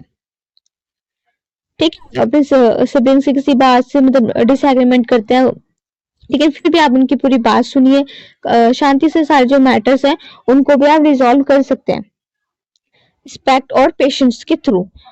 नेक्स्ट इसमें प्रतिक्रिया देना, गिव फीडबैक। तो बिना आलोचना किए सकारात्मक और सहयोगी तरीके से आप अपनी प्रतिक्रिया देना भी बहुत जरूरी है। इससे रिश्तों में विश्वास बना रहता है। लाइक अगर से फॉर एग्जाम्पल हम देख लेते हैं, अगर तुम ऐसा करते हो तो शायद अच्छा होता। ये तरीके की आलोचना है रिश्ते को खराब नहीं करती है, बल्कि सुधारने में मदद करती है कि हाँ, क्या जो जिनसे भी आप बात कर रहे हैं, आपका दोस्त या आपका पार्टनर वट एवर जो भी है, तो वो आपको समझा रहे हैं, तो उनको भी वो चीजें समझ में आती है कि हाँ, अगर ऐसे करते तो ये चीजें खराब नहीं होती। ठीक है, नेक्स्ट 7th पॉइंट है हमारा समय पर संवाद, तो टाइमली कम्युनिकेशन। कई बार हम किसी बात को टालते रहते हैं और देर से बोलते हैं, जिससे बात और भी ज्यादा बिगड़ जाती है। तो जो उचित समय पर बात करना भी असरदार संचार का सम्मान होता है। तो यदि कोई मतलब परेशान हो रहा हो तो सही समय पर उस पर चर्चा करना बेहतर होता है, बजाय उसे दिल में दबा के रखना। आपके अंदर कोई भी बात है उसको आपको बोलना चाहिए उसी टाइम तक वो बात चल रही हो। ठीक है, निष्कर्ष देखते हैं प्रभावी संचार के बारे में। इसका कंक्लूजन देखें तो good communication is more than just talking. It's about the connection when we listening carefully, speak honestly, have empathy and use positive body language. Our relationship grows stronger and healthier. तो प्रभावी संचार किसी भी रिश्ते को एक मजबूत की नींव होता है। ये न केवल गलतफहमियों को दूर करता है बल्कि आपसी समझ, विश्वास, सहयोग इन सभी को बढ़ाता है और हम सब सामने वाले को सुनते हैं, समझते हैं और उसकी भावनाओं को सम्मान करते हैं और खुलकर अपनी बात रखते हैं। तब एक गहरा और पोषित संबंध हमारा बन पाता है इन सभी चीजों के माध्यम से। ठीक है, तो whether in the personal life or professional settings, effective communication build trust, respects, and emotional bonding. In short, it is the bridge of the bring pupils and closer the help them the understand each other better. Nurturing relationship start with the kind of the thoughtful communication. तो इसलिए यदि अपने संबंधों को मजबूत बनाना चाहते हैं तो हमें संचार की जो कला है उसको सीखना अपनाना चाहिए। यही हमारे रिश्ते को लंबे समय तक खुशहाल टिकाऊ बना के रखने में हमारी मदद करेगा। नेक्स्ट क्वेश्चन है हमारा क्वेश्चन नंबर 6।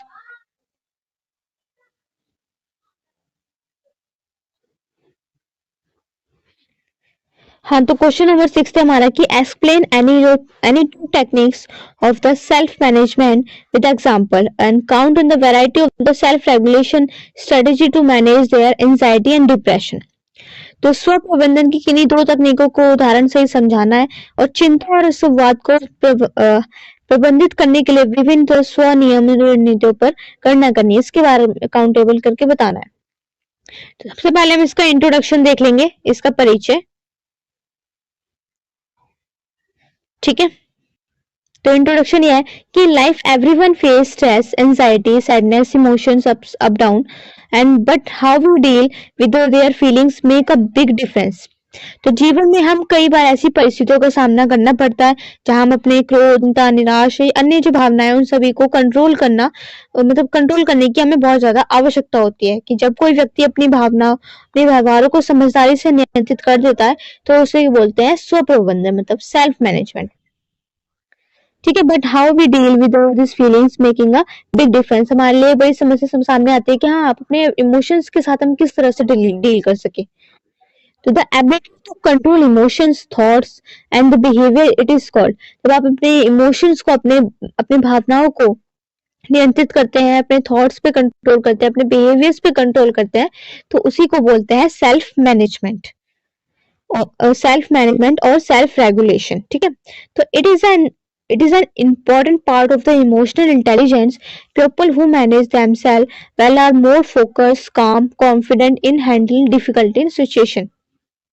तो व्यक्तियों को, मतलब लोगों को अपनी जो भावना है उस पे फोकस करना, मतलब काम रहना, कॉन्फिडेंट रहना और सारी जो समस्या है उसका सामना करना इनको आना चाहिए। तो इसमें हम ये इसी बात को समझेंगे कि जो भावना तो बुद्धिमत्ता है वो एक मुख्य भाग है जो व्यक्ति को मानसिक रूप से संतुलित, जिम्मेदार और सकारात्मक बनाता है। और इसमें हम स्व प्रबंधन की जो प्रमुख तकनीकें हैं उसको उदाहरण सहित हम इसको समझेंगे। ठीक है,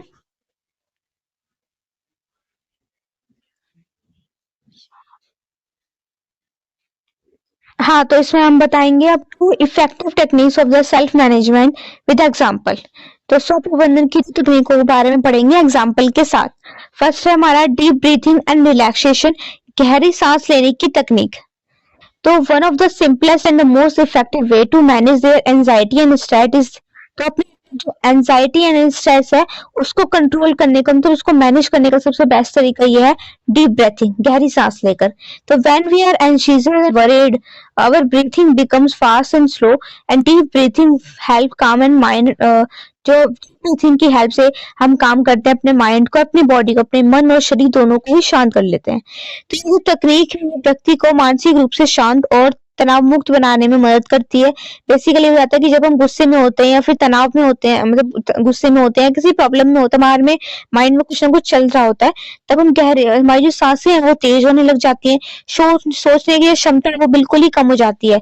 इसमें गहरी और धीमी सांस लेना ही हमारे दिमाग को शांति देता है। जैसे कोई छात्र है, वो परीक्षा से पहले बहुत घबराहट होती है उसे, तो वो 5-7 मिनट तक वो गहरी सांस लेने की प्रक्रिया को अपनाता है, अपने मन को शांत करता है और आत्मविश्वास के साथ अपनी परीक्षा भी दे सकता है फिर वो। ठीक है, जैसे sit or lie down in the comfortable position and inhale slowly through your nose for 4 seconds and hold your breath for 4 seconds और exhale slowly through from the mouth for the 4 second and repeat this 5 to 10 time. तो आप अच्छा feel करोगे deep breathing के through. ठीक है, अब for example हम देख लेते हैं इसको भी। तो before before giving a speech या एग्जाम के टाइम, तो taking a deep breath have calms nerves and focus better.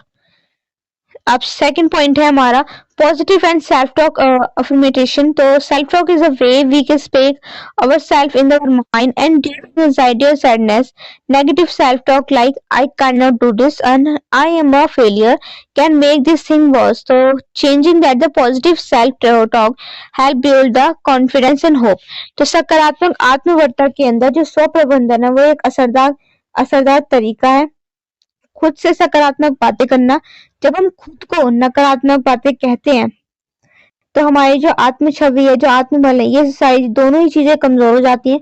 जबकि जो नकारात्मक शब्द हैं वो हमें खुद प्रेरित करते हैं और इसको मजबूत बना हुआ भी महसूस करते हैं। फॉर एग्जाम्पल देख लेते हैं, अगर कोई भी व्यक्ति किसी नौकरी के इंटरव्यू के लिए वो घबराया हुआ है तो वो खुद से कह सकता है कि मैं इस काम के लिए तैयार हूँ और मैं अभी इस मैं पहले भी कठिन परिस्थिति से निकला हूँ। मुझे खुद पर भरोसा है और उसे उसे उसका जो आत्मविश्वास है, सेल्फ कॉन्फिडेंस है, वो भी बढ़ेगा। तो इसकी प्रैक्टिस आप कैसे कर सकते हैं? To notice your negative thought and replace them the positive and the kind message. Use affirmation like I am strong or this is too shall pass. ठीक है, अब इसमें फिर है कि I have faced a challenge before, I can do it again. For example हम देख लेते हैं कि student who failed the test can say I did not well this time but I will learn and try again. तो वो student है, उसका जो एग्जाम है, तो एग्जाम या कोई भी टेस्ट है, वो टेस्ट देता है, वो बोलता है कि मेरा एग्जाम अच्छा नहीं गया है लेकिन मैं आगे से कोशिश करूंगा कि मैं इससे भी और अच्छा कर सकूं। ठीक है, तो self regulation strategy to manage the anxiety and depression. तो वो किस पॉइंटों के थ्रू उसको मैनेज करना सीख जाती है।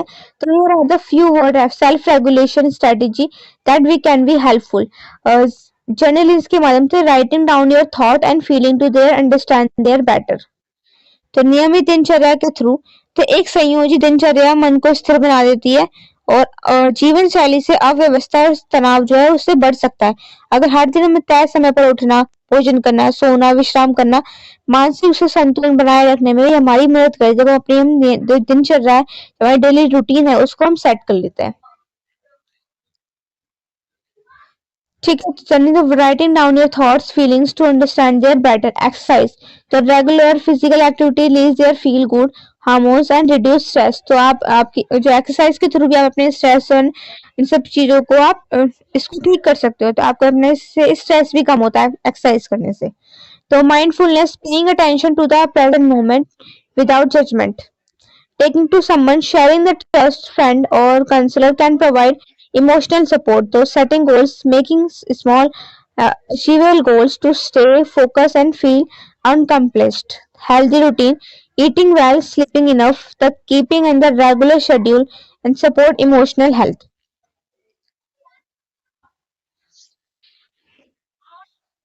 और जैसे शारीरिक व्यायाम और योग है, तो शारीरिक जो गतिविधि है ना, उसे तनाव और चिंता दोनों दूर करने के लिए हार्मोन जैसे एंडोर्फिन, इन सभी चीजों को वो बढ़ाती है। जैसे अगर 30 मिनट की सैर करना या योगासन करना या फिर हल्का व्यायाम करने से भी मन को शांति मिलती है, साथ में शरीर को जवान बनाता है। अब भावनाओं को लिखना, जर्नलिंग, तो अपने मन की जो बातें हैं, उसको आप एक डायरी में लिखना।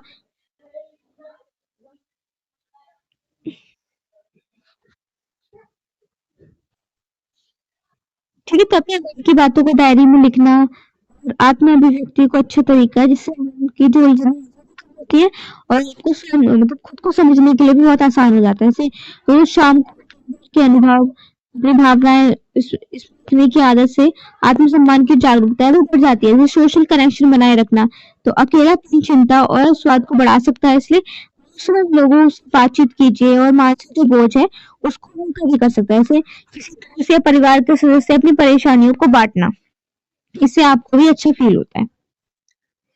इसका ही नेक्स्ट पॉइंट है डिजिटल डिटॉक्स। तो इसका मतलब है कि बहुत बहुत अधिक सोशल मीडिया है उसका प्रयोग करके हम दूसरों से तुलना करने पर खुद को आमतौर पर समझाने के लिए मतलब समझाने के लिए ले जाते हैं, और इससे जो मानसिक थकान है वो होती है। जैसे दिन में जो कुछ घंटों में मोबाइल से दूर रहकर प्रकृति के साथ हमें टाइम बिताना चाहिए। तो विशेषज्ञ की सहायता लेने से यदि आप चिंता है स्वास्थ्य गंभीर रूप से ले चुके हैं तो मानसिक स्वास्थ्य विशेषज्ञ से सलाह लेने में कोई संकोच नहीं होना चाहिए। ये एक साहसी और समझदारी भरा भी कदम होता है।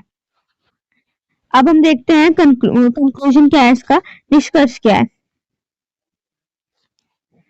ठीक है, तो self management is the key to emotional strength and the peace of the mind, and techniques like deep breathing, positive self-talk time, simple but powerful tools to control their anxiety, depression or everyday stress.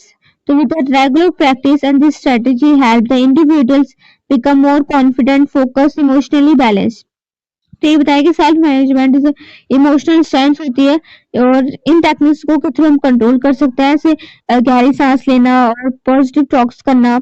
ठीक है, ये सभी चीजें हमारी anxiety, depression और stress को कम करता है।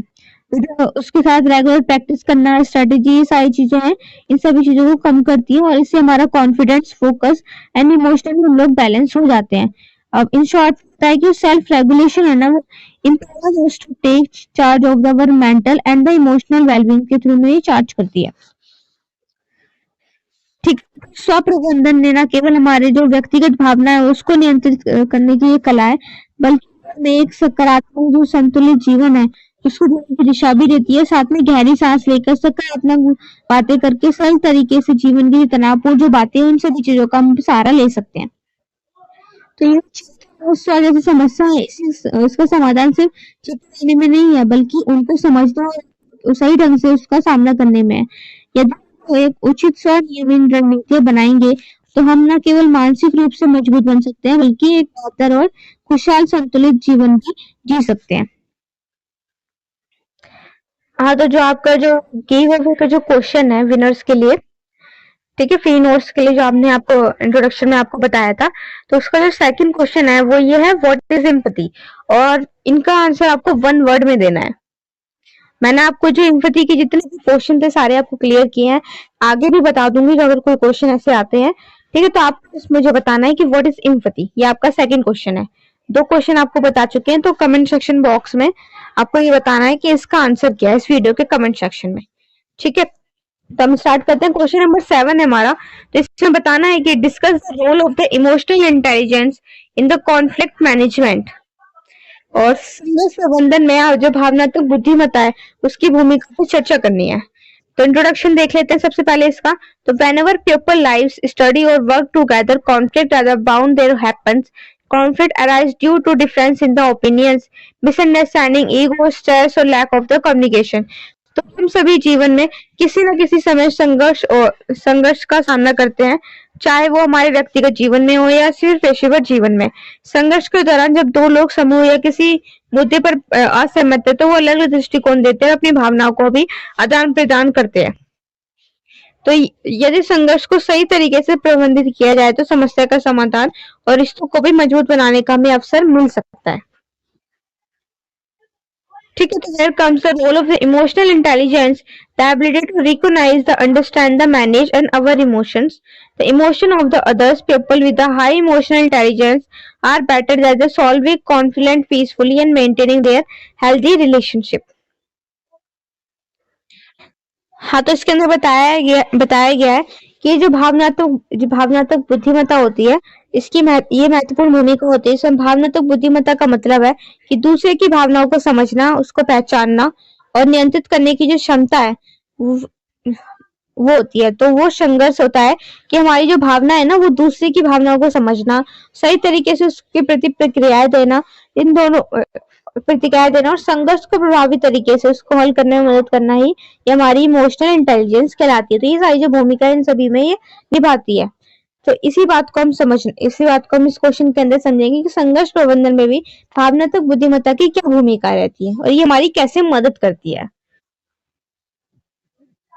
ठीक है, तो अब संघर्ष प्रबंधन में भावनात्मक बुद्धिमत्ता के तत्व क्या है। इसके बारे में हम बात करेंगे। भावनात्मक बुद्धिमत्ता के जो प्रमुख है 5 घटक है, लाइक आत्म जागरूकता, सेल्फ अवेयरनेस के बारे में, आत्मनियंत्रण, सेल्फ रेगुलेशन, सामाजिक जागरूकता, सोशल अवेयरनेस और सहानुभूति, एम्पैथी एंड संबंध प्रबंधन, रिलेशनशिप मैनेजमेंट। इन तत्वों के संघर्ष को हम इस संघर्ष प्रबंधन में इसका महत्वपूर्ण क्या योगदान है इसको देखेंगे। तो सबसे पहले बात करते हैं सेल्फ अवेयरनेस के बारे में, आत्म जागरूकता के बारे में। तो सेल्फ अवेयरनेस कैसे आपकी हेल्प करती है ये संघर्ष प्रबंधन में। तो संघर्ष के दौरान ये जरूरी है कि हम जो अपनी भावनाएं हैं उसको समझें और उसको साथ में पहचाने भी। अगर हमें खुद नहीं पता है कि हम गुस्से में हैं या हम दुखी हैं, अपनी जो प्रतिक्रिया है उसको हम नियंत्रित कर सकते हैं। तो आत्म जागरूकता हमें तर्क देती है, अपने विचार को साफ साफ देखने में ये हमारी मदद करती है। जो आत्म जागरूकता सेल्फ अवेयरनेस है ये हमें बताती है कि संघर्ष को समझने और हल करने के बेहतर तरीके उस पर किस तरह से हम काम कर सकते हैं।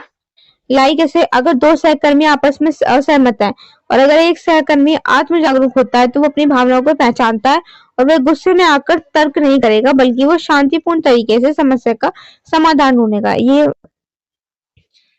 आत्म तो सभी को अपने अंदर की जो आत्म जागरूकता है उसको निकाल के रखना चाहिए ताकि आपको पता हो कि एग्जैक्टली आप क्या फील कर रहे हैं। ठीक है।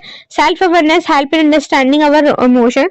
तो when we are aware of our feelings like anger, frustration, hurt, तो we can stop themselves from reacting। अगर आपको पता है कि हाँ अभी आप गुस्से में हो या फिर फ्रस्ट्रेटेड हो, भी हर्ट हो, तो उसको जो आप उस समय रिएक्ट करने के लिए आपको ये सारी चीजें वो अवॉइड करनी चाहिए। For example, if someone satisfy your work instead of shouting back to you, take a breath and stay calm because of you understand your emotional reaction। अब नेक्स्ट क्वेश्चन नेक्स्ट टॉपिक हमारा है regulation, self regulation, आत्मनियंत्रण के बारे में बताया गया है। तो जिसके अंदर बात की गई है self regulation control anger and impulsive reactions के अंदर बताया है कि emotional intelligence teach us to control emotional outburst rather than fighting or blaming। Emotional intelligence people as polite and words or calm tone express their disagreement। तो emotional intelligence हमें ये चीज बताती है कि हमारे जो इमोशंस है, जो फाइटिंग और ब्लेमिंग के तो फाइटिंग और ब्लेमिंग के जो इमोशनल है, इन सभी चीजों को हमें मतलब कंट्रोल करना चाहिए, बिल्कुल पोलाइट वर्ड के यूज करना चाहिए। और काम टर्म अगर आप गुस्से में या आपको पता है कि आप फ्रस्ट्रेटेड है या भी आप गुस्से में है तो आप उस समय रिएक्ट करना आपको उस टाइम में अवॉइड करना चाहिए। For example, in an argument with a friend, so instead of walking and away angrily, तो you talk it out patiently, तो आपको उसको शांत काम होकर शांति से उससे बात करनी चाहिए। तो संघर्ष के दौरान भावनाओं को नियंत्रित करना बहुत महत्वपूर्ण होता है। जब हम गुस्से में होते हैं ना तो हमें बिना सोच समझ उसको प्रतिक्रिया दे सकते हैं, तो इसी जो स्थिति है ना उसको बिगाड़ सकता है। तो आत्मनियंत्रण से हम अपने जो आवेग मतलब गुस्से पे काबू रखने की क्षमता देता है कि कैसे हम उसे तर्क संगत और शांतिपूर्ण तरीके से अपनी भावनाओं को इसके प्रबंधन में मदद कर सकते हैं। अगर किसी की भी गलती की वजह से समस्या उत्पन्न होती है तो आत्मनियंत्रण से व्यक्ति खुद के गुस्से में आकर प्रतिक्रिया देने से रोकता है और इस स्थिति का समाधान शांतिपूर्ण तरीके से भी हम लोग ढूंढ सकते हैं। ठीक है, बात करते हैं सामाजिक जागरूकता के बारे में, सेल्फ अवेयरनेस के बारे में। Empathy builds understanding between people। तो empathy means saying things from the other person point of view। It reduces misunderstanding and brings emotional connection।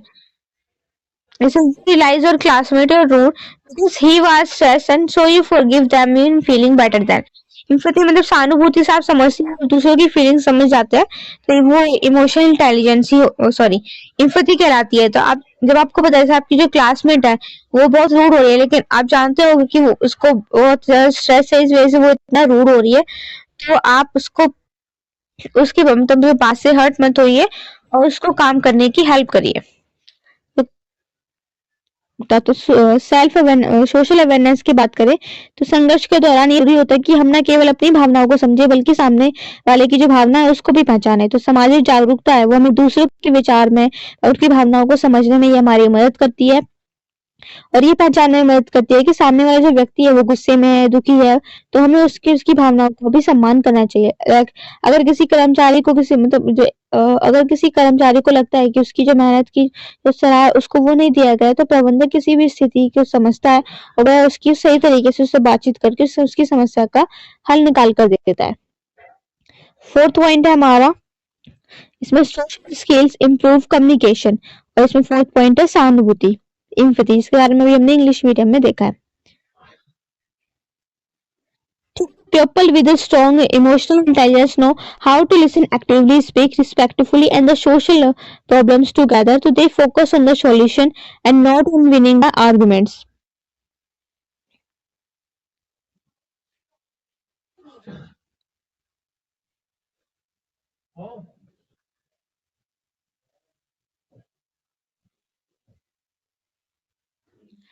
ठीक है, सोशल स्किल्स, इम्प्रूव कम्युनिकेशन, इसके बारे में बात करेंगे। तो people with a strong emotional intelligence know how to listen actively and speak respectfully and solve problems.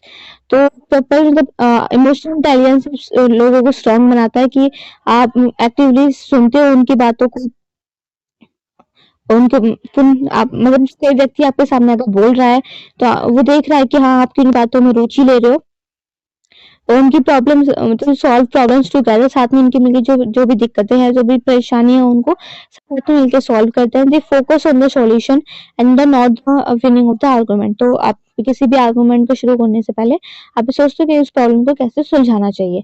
For example, in the group project, confident, emotionally intelligent member and listen to all side and the helps create a plan everyone. तो आप किसी group member को project मिला है तो आप सब कोशिश करते हैं कि जो ग्रुप का हर मेंबर है वो अपना अपने अपने आइडियाज दिए, ताकि जो जो प्रोजेक्ट है वो पूरे ग्रुप मेंबर मिलकर ही बनाए अपने आइडियाज के थ्रू। ठीक, अब बात इसमें देखते हैं सहानुभूति में। तो सहानुभूति है जो सामाजिक जागरूकता और उसका एक महत्वपूर्ण हिस्सा होती है। इसका मतलब ये है कि सामने वाले व्यक्ति के दृष्टिकोण को समझना और उसकी भावनाओं को महसूस करना है। जब हम सहानुभूति दिखाते हैं तो हमें उनकी जो स्थिति है वो समझती है, और उसके साथ साथ हम रिश्ते भी मजबूत होते हैं और संघर्ष को भी हल करने में आसानी होती है। लाइक यदि दो सहकर्मी एक ही परियोजना पर काम कर रहे हैं और एक व्यक्ति को लगता है कि उसकी मेहनत अनदेखी हो रही है, और दूसरा सहकर्मी उसकी स्थिति को समझने और सहानुभूति दिखाने के बाद भी उसे महसूस करवा सकता है, तो उसकी मेहनत की कदर की जाती है। ठीक है, इसमें है कि reduce blame and increase cooperation. तो emotional intelligence help in managing ego and avoiding unnecessary blame, and this create a positive environment when people feel safe to express themselves and resolve issue together. स्व प्रबंधन management, relationship management की हम बात करेंगे। Emotional intelligence इन सभी चीज़ों एक वो इन सब चीज़ों को वो मैनेज करता है, पॉजिटिव एनवायरनमेंट रखता है, और हमारी जो प्रॉब्लम्स है उसको भी सॉल्व करने की वो कोशिश करते हैं। तो संघर्ष प्रबंधन ही सबसे महत्वपूर्ण तत्व है, जिसका मतलब है कि संघर्ष दोनों पक्षों के साथ अच्छे रिश्ते बनाए रखता है और बातचीत के साथ के माध्यम से समाधान भी ढूंढता है। तो हमें ये इन्हीं समस्याओं को समाधान के लिए प्रभावी तरीके से संवाद करने की एक क्षमता देता है। तो अगर किसी व्यक्ति के टीम सदस्य में कोई मतभेद है तो एक लीडर अपनी टीम के बीच में रिश्ते बनाए रखता है और सभी के विचारों को ध्यान से सुनकर उससे उचित समाधान निकाल के उनके संघर्ष को दूर भी करता है। संघर्ष प्रवर्तन में भावनात्मक बुद्धिमत्ता के क्या लाभ है? तो संघर्ष प्रवर्तन में भावनात्मक बुद्धिमत्ता के ये लाभ है कि एक तेज समाधान, मतलब जब हम अपनी जो भावना है उसको दूसरे की भावनाओं को समझते हैं तो हमें संघर्षों को जल्दी और प्रभावी तरीके से इसको हम हल कर सकते हैं।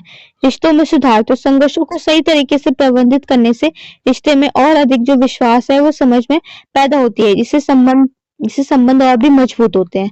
टीम वर्क और सहयोग में टीम के सदस्य हैं वो ना एक भावनात्मक बुद्धिमत्ता को उपयोग करते करते हम अपने मतभेदों को बेहतर तरीके से हल कर सकते हैं, जिसमें टीम का प्रदर्शन करना भी बहुत बेहतर होता है। तो नौकरी में सफलता, जो लोग संघर्ष प्रबंधन में सक्षम होते हैं वो अपनी जिम्मेदारियां संभाल लेते हैं और कार्यस्थल में भी सकारात्मक माहौल बनाए रखते हैं। ठीक है, अब इसका इसका हम कंक्लूजन देख लेंगे, निष्कर्ष। Intelligence is a powerful tool in managing their conflict, whether in school, home, or workplace.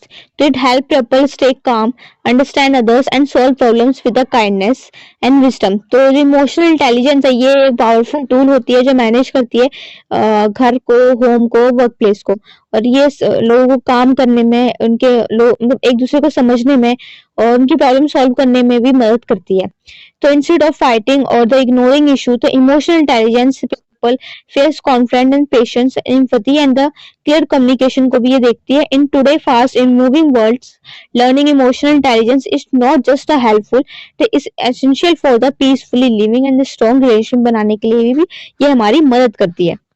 तो संघर्ष प्रबंधन के अंदर भावनात्मक जो बुद्धिमत्ता है उसकी भूमिका बहुत अत्यंत महत्वपूर्ण है। जब हम अपनी दूसरे की भावनाओं को समझ पहचानने में और उसको नियंत्रित करने में सक्षम हो जाते हैं, तो हम न केवल संघर्षों को तो उसको समाधान कर सकते हैं, बल्कि रिश्तों को भी हम मजबूत बना सकते हैं। तो भावनात्मक बुद्धिमत्ता हमें यही बात सिखाती है कि कैसे हमें मतलब कि कैसे हम ना केवल अपनी जो भावना है उसको मतलब दूसरे की भावनाओं को भी समझकर, उन्हें सम्मान देकर, संतुलित तरीके से प्रतिक्रिया देकर संघर्षों को हम सुलझा सकते हैं। इसलिए संघर्ष को प्रबंधन से भावनात्मक बुद्धिमत्ता का विकास हमें जीवन और कार्यस्थल दोनों में ही सफलता प्रदान कर सकता है। नेक्स्ट क्वेश्चन हमारा क्वेश्चन नंबर 8, भावनात्मक जो बुद्धिमत्ता है उसको बेहतर बनाने में सहानुभूति के महत्व पर चर्चा कीजिए और किसी की सहानुभूति बढ़ाने के लिए विशेष तकनीक प्रदान कीजिए। ठीक है, तो क्वेश्चन नंबर ये 8 है, इसको कर लेते हैं। हाँ, तो discuss the importance of the empathy in the improving emotional intelligence and provide specific techniques for increasing one of the empathy. तो जो भावनात्मक बुद्धिमत्ता है उसमें सहानुभूति के बारे में बात की गई है। तो भावनात्मक बुद्धिमत्ता के अंदर मतलब यही है कि आप जब हम अपनी और दूसरे की भावनाओं को समझते हैं, उन्हें सही तरीके से उन्हें नियंत्रित करना और व्यक्ति के आत्मसम्मान, आत्मनियंत्रण और समाज रूप में दूसरे के साथ संबंध बेहतर बनाने में मदद करते हैं। तो भावनात्मक बुद्धिमत्ता बढ़ाने में सहानुभूति की महत्वपूर्ण भूमिका भी होती है। तो सहानुभूति का मतलब यही है कि किसी दूसरे व्यक्ति की भावनाओं, विचार और दृष्टिकोण को समझना और महसूस करने की क्षमता। ये एक ऐसा गुण है जो हमें दूसरों को दर्द, खुशियां और अनुभवों को, उसकी गहराइयों को समझने में ये हमारी मदद करता है। तो emotional intelligence is the ability to understand, manage, express our own emotion effectively while also recognising, influencing the emotion और अदर्स। तो one of the most important parts of the emotional intelligence empathy, when empathy finds the ability to put yourself in someone else, तो when else shows understand। तो emotional intelligence का मतलब यही है कि जब आप अपने साथ साथ आप दूसरे की भावनाओं को भी समझते हो, उनके फेस एक्सप्रेशन समझ जाते हो, उनके इमोशन समझ जाते हो, तो यही यही आपके सिंपैथी कार्ड है। आप उनके मतलब उनके बिना बोले आप उनकी जो बातें हैं वो समझ जाते हो, उनके इमोशन समझ जाते हो, उनकी पूरी बात सुन के उनके जो फीलिंग्स है उनको देखते हो, उनको समझते हो। ठीक है, तो ये चीजें ही आप इन्हीं को सहानुभूति कहते हैं। तो सहानुभूति का मतलब क्या है? तो why this empathy ever important for essential emotional intelligence? सबसे पहले लगता है कि हमारे लिए जरूरी क्यों है। तो जो सहानुभूति के बिना हम एक दूसरे के साथ अच्छे संबंध नहीं बना सकते हैं। जब हम एक दूसरे की भावनाओं को समझने की कोशिश करेंगे, तभी उनकी स्थिति और खुद को रखकर उनकी दृष्टिकोण को पहचान कर पाते हैं। ये ना केवल हमें रिश्ते की बेहतर बनाने के लिए मदद करती है, बल्कि ये हमें भावनात्मक रूप से स्थिर और समझदार भी बनाता है। तो सहानुभूति की राह में खुद को दूसरों से ज्यादा और उसको महसूस का मतलब दूसरों को ज्यादा और अच्छा महसूस करा सकते हैं। तो ये प्रकार है कि भावनात्मक जो कनेक्शन है ना होती है, वो दो लोगों के बीच एक मजबूत और सकारात्मक संबंध भी स्थापित करती है। सहानुभूति का यही इम्पोर्टेंस होता है। ठीक है, तो सहानुभूति को बढ़ाने के लिए विशेष तकनीकें क्या है वो देख लेते हैं।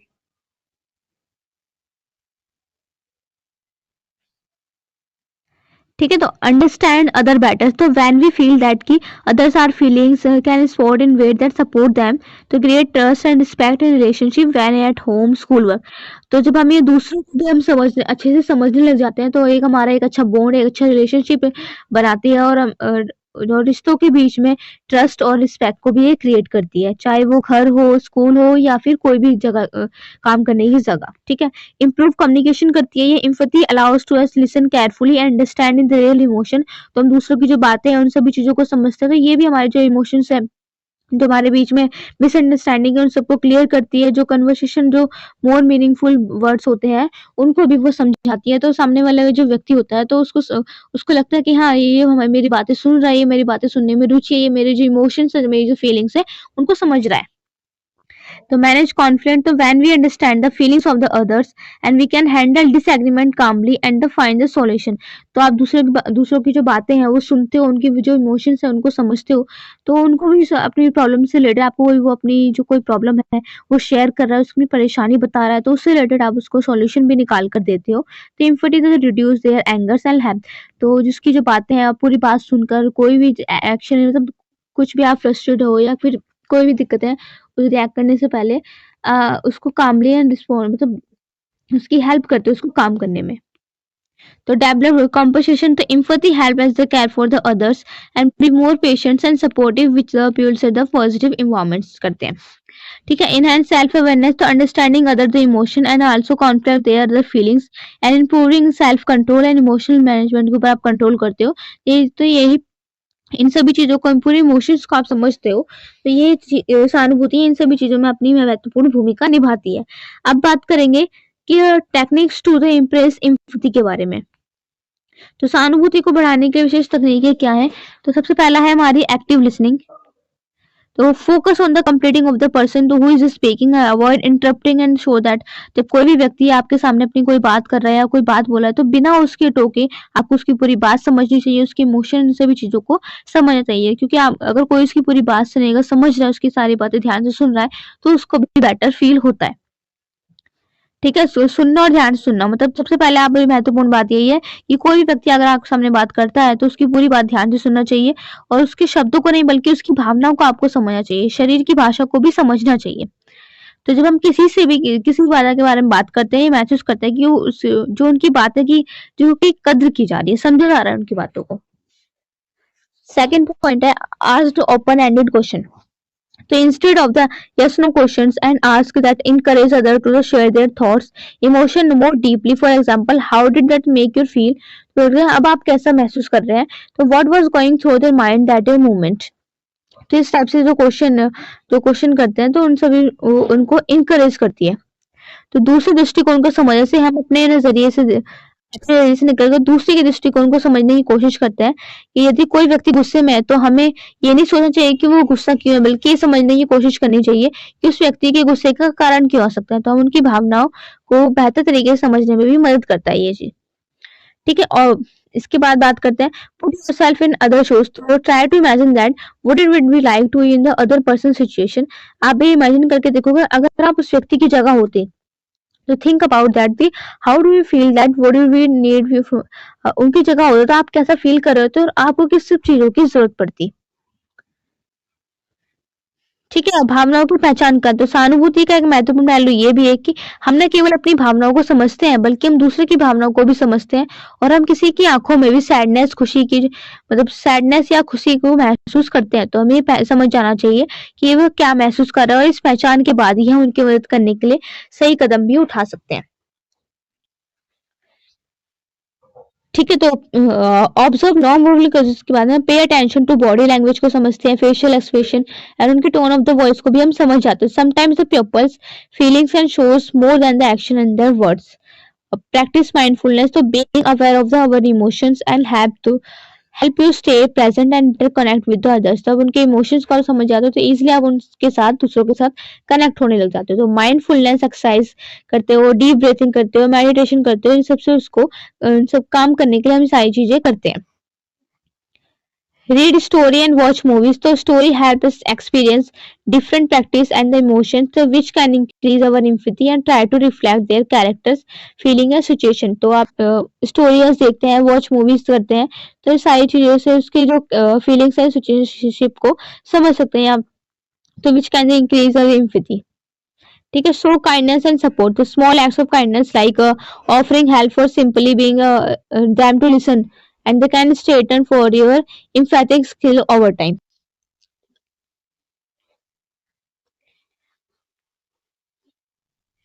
ठीक है, तो वही देखिए कि दूसरों के प्रति संवेदनशील हम, तो सहानुभूति का मतलब ये है कि दूसरों के प्रति आपको संवेदनशील होना चाहिए, उनकी जो अनुभव की कदर करनी चाहिए। कभी कभी आपने व्यक्तिगत अनुभव और राय की एक तरफ दूसरे के अनुभव को भी हमें समझने की कोशिश करनी चाहिए। सकारात्मक शारीरिक भाषाओं का समझना मतलब हमें शारीरिक भाषाओं को सहानुभूति के रूप में उसको बढ़ाने में मदद करनी चाहिए। जैसे कि आँखों-आँखों में डालकर बात करनी चाहिए, हल्के से मुस्कुरा देना चाहिए और शरीर से इशारा कर देना चाहिए। उनकी बातों को हम लोग समझ रहे हैं। तो ये सब चीज़ें दूसरे के एहसास दिलाते हैं कि हाँ, उनकी जो भावना है उसको समझ रहे हैं और हम उनके साथ हैं। भावनाओं को स्वीकार करना, प्रतिक्रिया देना। तो जब कोई व्यक्ति अपनी भावनाओं को हमारे साथ मतलब शेयर कर रहा है, कोई बात शेयर कर रहा है, तो हमें उसे नकारात्मक रूप से प्रतिक्रिया नहीं देनी चाहिए। इसकी बजाय हमें उनकी भावनाओं को स्वीकार करना चाहिए और उन्हें महसूस कराना चाहिए कि उनकी स्थिति को समझते हैं। और उदाहरण के यदि कोई व्यक्ति दुखी है, तो हम उसे ये कहने के बजाय कि इतना क्यों दुखी हो, हमें ये कहना चाहिए कि मुझे समझ में आता है कि तुम दुखी हो। क्या मैं तुम्हारी कोई मदद कर सकता हूँ? लाइक हमें ऐसे बोलना चाहिए। सहानुभूति के अभ्यास के लिए समय निकालना मतलब सहानुभूति एक कौशल प्रक्रिया है जिसके अंदर लगातार अभ्यास और परिश्रम से इसको बढ़ाया जा सकता है। तो हमें खुद को दूसरों के लिए भावनात्मक अनुभव के रूप में इसको सोचने समझ देना चाहिए। तो अपनी प्रतिक्रियाओं को बेहतर बनाने के लिए हमें इस पर भी काम करना चाहिए। ठीक है, अब इसका कंक्लूजन देख लेते हैं। एंड देन इसका एक पॉइंट है कि रिफ्लेक्ट अवर ओन एक्सपीरियंस तो think about about times when your mind feel misunderstood or supported तो this helps you relate to better to others feelings. Conclusion इसका यही है कि in conclusion empathy is a vital parts of the emotional intelligence that helps understand the connect with others and meaningful way. It improves relationship communication ability to manage conflict peacefully by practice technique like active listening putting ourselves in others and shows being mindful we can increase our empathy card. तो अब आपको समझ में आएगा कि exactly सहानुभूति का मतलब क्या है। सहानुभूति क्या है? आप दूसरे की फीलिंग्स को समझ आप अपनी फीलिंग्स को तो सभी समझते हैं, लेकिन आप उनकी फीलिंग्स दूसरों की फीलिंग्स को, उनके फेशियल एक्सप्रेशन को, उनकी बॉडी लैंग्वेज, इन सभी चीजों को समझते हैं। तो ये आप हाँ आप सहानुभूति की तरफ जा रहे हैं, आप समझ रहे हैं। सहानुभूति ना केवल जो भावनिक जो बुद्धिमत्ता है उसको बढ़ाती है, मतलब कि हमारे जो व्यक्तिगत और पेशेवर संबंध है उसको भी मजबूत बनाती है। दूसरों के दृष्टिकोण को समझने में और उनके दर्द को महसूस करने में ये हमारे उनके साथ बेहतर तरीके से जुड़ने में हमारी मदद भी करती है। तो सहानुभूति के बिना हम अकेले रह सकते हैं, लेकिन हम इतने बड़े जीवन इसको अपने जीवन में अपनाते हैं तो हम इसमें अधिक सहायक, समझदार और सशक्त बन जाते हैं। अगर इन तकनीकों से हम अपनी रोजमर्रा की जिंदगी में अपनाएं तो हम न केवल अपनी भावना तो बुद्धिमत्ता को बेहतर बना सकते हैं, बल्कि समाज को भी अधिक सहायक और सहानुभूतिपूर्ण बना सकते हैं। ठीक है, तो क्वेश्चन नंबर 9 है हमारा, how can self awareness and self management help manage to emotion effectively. तो आत्म जागरूकता और आत्म प्रबंधन भावनाओं को प्रभावी ढंग से कैसे इसको प्रबंधित कर सकते हैं, तो इस बात को देखेंगे। तो सबसे पहले हम इसका इंट्रोडक्शन देख लेते हैं कि जो emotions are the natural part of the our life. Sometimes they make us feel happy, excited and other times they can make us feel angry, sad, obsessed. To live a balanced, peaceful life, it is important to know how to handle these emotions properly. And two important parts of the emotional intelligence can help in their self-awareness, self-management. And self-awareness means knowing what you're feeling that, and while the self-management means controlling your emotion and behaving calmly even the difficult situation. So these two skills are big role in the managing emotion effectively. Let's understand how. ठीक है, तो भावनाओं को समझना और सही तरीकों से सही तरीके से इसको प्रबंधित करके व्यक्ति के मानसिक मानवीय स्वास्थ्य के लिए महत्वपूर्ण है कि अगर हम अपनी भावनाओं को तरीकों से नियंत्रित कर पाते हैं तो हमें मानसिक स्वास्थ्य से रिश्ते पर, कामकाजी जीवन पर नकारात्मक प्रभाव भी डाल सकते हैं। तो इस समय आत्म जागरूकता और आत्म प्रबंधन की भूमिका महत्वपूर्ण ध्यान दिया गया, जिसके बारे में भी हम समझेंगे।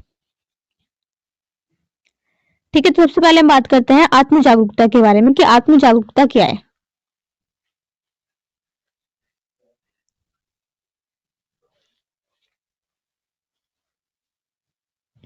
हमने अपने प्रीवियस जो हमारे जो सारे जो क्वेश्चन थे ना उसमें सेल्फ अवेयरनेस को अच्छे से समझा है।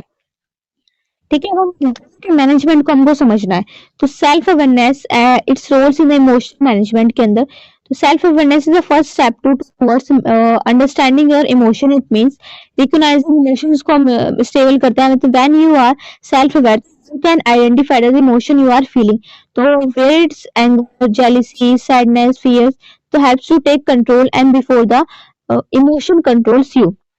तो आत्म जागरूकता का मतलब यही है कि जब अपनी भावनाएं, विचार, व्यवहारों को समझना, पहचान लेते हैं, जब हम आत्म जागरूक हो जाते हैं तो हम ये जानते हैं कि हमें क्या महसूस हो रहा है और क्यों महसूस हो रहा है, जब हमारी सोच और क्रिया कैसे प्रभावित कर सकते हैं। तो आत्म जागरूकता का मतलब यही है कि हम अपनी जो ताकत है, कमजोरी है, उसको पहचान जाते हैं और अपने कार्य को, परिणाम को भी समझ जाते हैं। तो आत्म जागरूकता हमारे लिए समझने में मदद करती है कि जब हम गुस्से में हो, चिंता में हो, खुशी में हो, अपनी जो भावना है वो व्यक्त कर सकते हैं और हम इस स्थिति को पहचानने और इसका सम्मान करने के, तो इसका सामना करने के तरीके को भी हम समझ जाते हैं।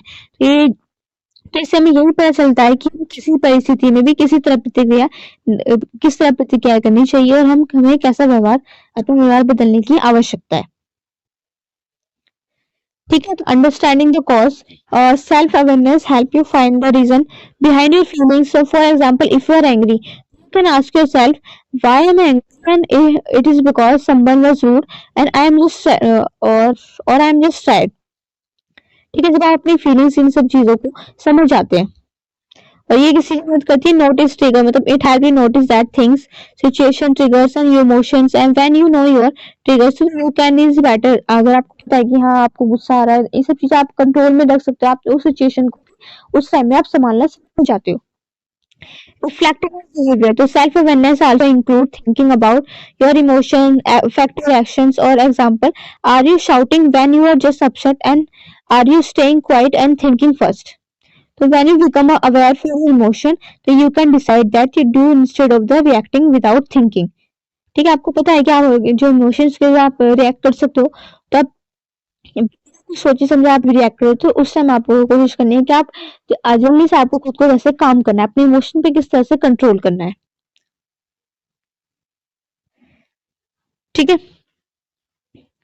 अब बात करेंगे सेल्फ मैनेजमेंट के बारे में. सेल्फ मैनेजमेंट, आत्म प्रबंधन के बारे में बात करेंगे. ये क्या है? तो once you are aware for emotions and the next steps to manage themselves, self management. तो कंट्रोलिंग हमारे जो रिएक्शंस हैं उन सभी चीजों को वो कंट्रोल करता है एंड स्टेइंग काम इन द स्ट्रेसफुल सिचुएशन को करता है. जैसे व्हेन यू मैनेज योरसेल्फ, तो you can stay calm the first thing go wrong and this helps in the better decision making. आत्म जो प्रबंधन है उसका मतलब ये है कि आप अपनी भावनाओं व्यवहारों को नियंत्रित करना जानते हैं. जब हम आत्म प्रबंधन में दक्ष होते हैं, तो निपुण हो जाते हैं, तो हमारी जो भावना है उसको सकारात्मक दिशा में मोड़ने में सक्षम होते हैं. तो भले ये हमारे सामने तनावपूर्ण या चुनौतीपूर्ण परिस्थितियों में हो, लेकिन जो आत्म प्रबंधन है वो एक बड़ा हिस्सा है अपनी भावनाओं पर नियंत्रित पाने का, ताकि वे हमें अपने गलत निर्णय लेने में अव्यवस्थित तरीके से इसको प्रतिक्रिया देने से हमें बचा सके. तो आत्म प्रबंधन यही सिखाता है कि ऐसे में अपनी भावनाओं को दबाने और अनदेखा करने के बजाय उन्हें सही तरीके से उसका यूज करना चाहिए, ताकि हमें मानसिक रूप से शांत रह सके और अच्छे निर्णय लेने में हमारी मदद कर सके. तो हमें अपने गुस्से, डर, तनाव जैसी भावनाओं को शांत करने और सही तरीके से उसे प्रतिक्रिया देने में मदद करनी चाहिए. ठीक है, पॉजिटिव हमें थिंकिंग करनी चाहिए. सेल्फ जो मैनेजमेंट है, ये हमें इसके नेगेटिव जो थॉट्स हैं, पॉजिटिव हमें पॉजिटिव सोचना चाहिए. Thinking, I can do this, you start saying and I will try my best. ऐसे जो थिंकिंग है वो करनी चाहिए. मोटिवेटिंग योरसेल्फ, हमें खुद को मोटिवेट करना चाहिए. सेल्फ मैनेज होना चाहिए. People I don't fail your stop them, तो they encourage help them to keep going, कि दिस बिल्ड्स इमोशन स्ट्रेंथ. तो इन सभी चीजों से जो इमोशनल स्ट्रेंथ होती है वो और भी मजबूत होती है. तो बी फ्लेक्सिबल. तो life does not always go as a plan. जो हमारी जो जिंदगी है, जो हमारी लाइफ है, वो वैसी नहीं चलती है जैसे अब हम चाहते हैं. Self management help you adjust with patient and maturity के साथ हमें उसको मैनेज करना चाहिए, बजाय इसके कि हमें उसको देख के फ्रस्ट्रेट होना चाहिए. ठीक है, आत्म जागरूकता और आत्म प्रबंधन कैसी भावनाओं को प्रबंधित करने में मदद करते हैं. अब इस पॉइंट को देखेंगे. तो टुगेदर हाउ दे हेल्प. अब हमें देखना है कि ये एक दूसरे की कैसे हेल्प करते हैं. तो when self awareness, self management work together, तो you understand your feelings and self awareness and then take action to handle those feelings properly. मतलब आप अपनी फीलिंग्स को समझ रहे हो कि हाँ अभी एंगर में हो, आप जेलिसी में हो, किस सैडनेस में हो, तो आप चीजों को समझ रहे हो. ये आपकी सेल्फ अवेयरनेस है. और इन सभी जो एक्शंस है उसके जो रिएक्शंस, फीलिंग्स के रिएक्शंस होते हैं, उसको कंट्रोल करना सीख जाते हो, उसको हैंडल करना आपको आ जाता है. ये आपका सेल्फ मैनेजमेंट है. तो दिस मीन्स लेस स्ट्रेस और बेटर रिलेशनशिप और मोर सक्सेस एट वर्क और मोर पेस, पीसफुली टाइम. तो ये सब चीजें आपको आ जाती हैं. तो ये तो आप एक अच्छा रिलेशनशिप बनाते हो, अपने काम में सक्सेसफुल होते हो, चाहे वो स्कूल या कोई भी वर्क प्लेस हो, और आपके मन को भी शांत रखता है. अब जिसकी भावनाओं की पहचान की समझ करना, तो आत्म जागरूकता हमें ये समझने में मदद करती है कि हमें किस तरह की भावनाओं का अनुभव कर रहे हैं, और ये पहचान हम ये भी पहचान पाते हैं कि हम गुस्से में हैं, चिंतित हैं। इसे नियंत्रित करने के लिए कदम उठाए जा सकते हैं। उदाहरण के लिए अगर हम गुस्सा आ रहा है तो हमें इसे पहचानने में मदद कर तो हमें पहचानने के बाद शांत होने के लिए गहरी सांस के लिए कुछ समय के लिए शांत करने के लिए ये हमारी मदद कर सकते हैं। भावनाओं को सही तरीके से व्यक्त करना आ जाता है, तनाव को हम नियंत्रित करना सीख जाते हैं, और सकारात्मक जो विचार है इन सभी चीजों को भी बढ़ावा मिलता है। ठीक है, समय समय पर इसके साथ में बदलाव होने लग जाते हैं। शॉर्ट में आपको बता दिया गया, मैंने पूरी लाइन नहीं पढ़ी है, एक सेकंड में समझाई देती हूँ। भावनाओं की पहचान, ये सब चीजों को आपने समझ लिया। सेकंड है कि भावनाओं को सही तरीके से कैसे व्यक्त करना चाहिए। तो जो आत्म जागरूकता है वो हमें सिखाती है कि अपनी भावनाओं को हमें दबाना नहीं चाहिए, हमें जो बात है हमें उसको बोलना चाहिए, बल्कि उन्हें सही समय और सही तरीके पर हमें उसको जवाब देना चाहिए। जब हम अपनी भावनाओं को सही तरीके से व्यक्त करेंगे तभी हम बेहतर संवाद स्थापित कर सकते हैं और अपने रिश्तों को भी हम मजबूत बना सकते हैं। आत्म प्रबंधन इस बात को सुनिश्चित करते हैं कि अपनी भावनाओं को नियंत्रित और सही तरीकों से कैसी प्रतिक्रिया देनी है। अब तनाव को कैसे नियंत्रित कर सकते हैं। जब हम तनाव में होते हैं ना, तो आत्म जागरूकता हमें ये महसूस कराने में मदद करती है कि हम तनाव से ग्रस्त हैं। तो इसके बाद हम अपने आत्म प्रबंधन से सिखाता है कि हमें उस तनाव को कैसे कम करना है। लाइक अगर हम अत्यधिक तनाव में महसूस कर रहे हैं तो हमें शारीरिक व्यायाम, ध्यान और गहरी सांस लेकर उसको कम करना चाहिए।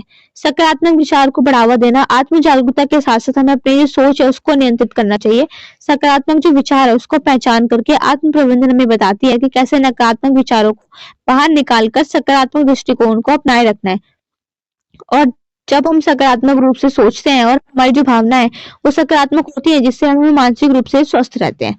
अब इसमें नेक्स्ट पॉइंट है समय के साथ बदलाव करना।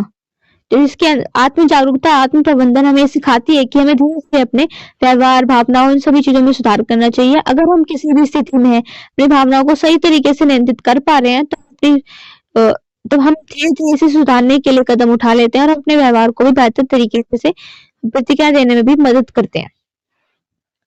कंक्लूजन ये है इसका कि जो आत्म जागरूकता और आत्म प्रबंधन है, ये दोनों ही हमारी अपनी भावनाओं को प्रभावी ढंग से समझते हैं, अपनी भूमिका निभाते हैं। आत्म जागरूकता जो है हमें अपनी भावनाओं को पहचानने में मदद करती है, समझने में मदद करती है, जबकि आत्म प्रबंधन हमें नियंत्रित करने और सही तरीके से इसका इस्तेमाल करने में सक्षम बनाता है। तो यही दोनों क्षमताओं का अभ्यास करते हैं। तो हमें ना केवल अपनी भावनाओं को बेहतर तरीके से प्रबंधित करना चाहिए, बल्कि अपने मानसिक स्थिति और रिश्तों को भी बेहतर बनाना चाहिए। इसी प्रकार आत्म जागरूकता और आत्म प्रबंधन हमें एक शांत, संतुलित और समझदार व्यक्ति बनाने में ही हमारी मदद करती है। तो सेल्फ अवेयरनेस और सेल्फ मैनेजमेंट हमारे लिए कितना इंपॉर्टेंट है। Self awareness and self management are the powerful tools for the managing emotions को करती है। सेल्फ अवेयरनेस हेल्प करती है हमारे जो फीलिंग्स है इन सभी चीजों को समझने में, और जो सेल्फ मैनेजमेंट है वो हमारे जो रिएक्शन, हमारे इमोशंस, इन सभी चीजों को कंट्रोल में रखती है। तो ये स्किल्स हमारे लिए इम्पोर्टेंट है।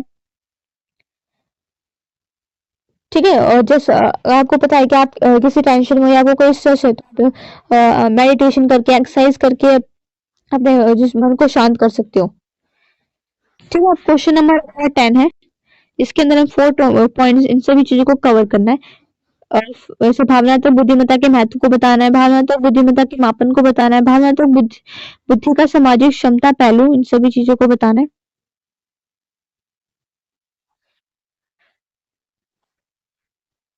इंटेलिजेंस को देखेंगे। तो emotional intelligence means the ability to understand, manage, and as your own emotion in the positive way. So it also include understanding their feelings and other reacting appropriately. In the words, the being emotionally intelligence is just a emotion, just as importance being a smart.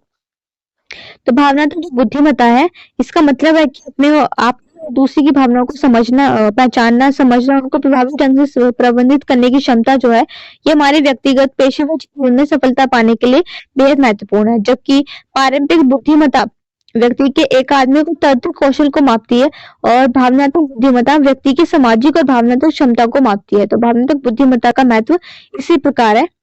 In points के through हम cover करते हैं इसको।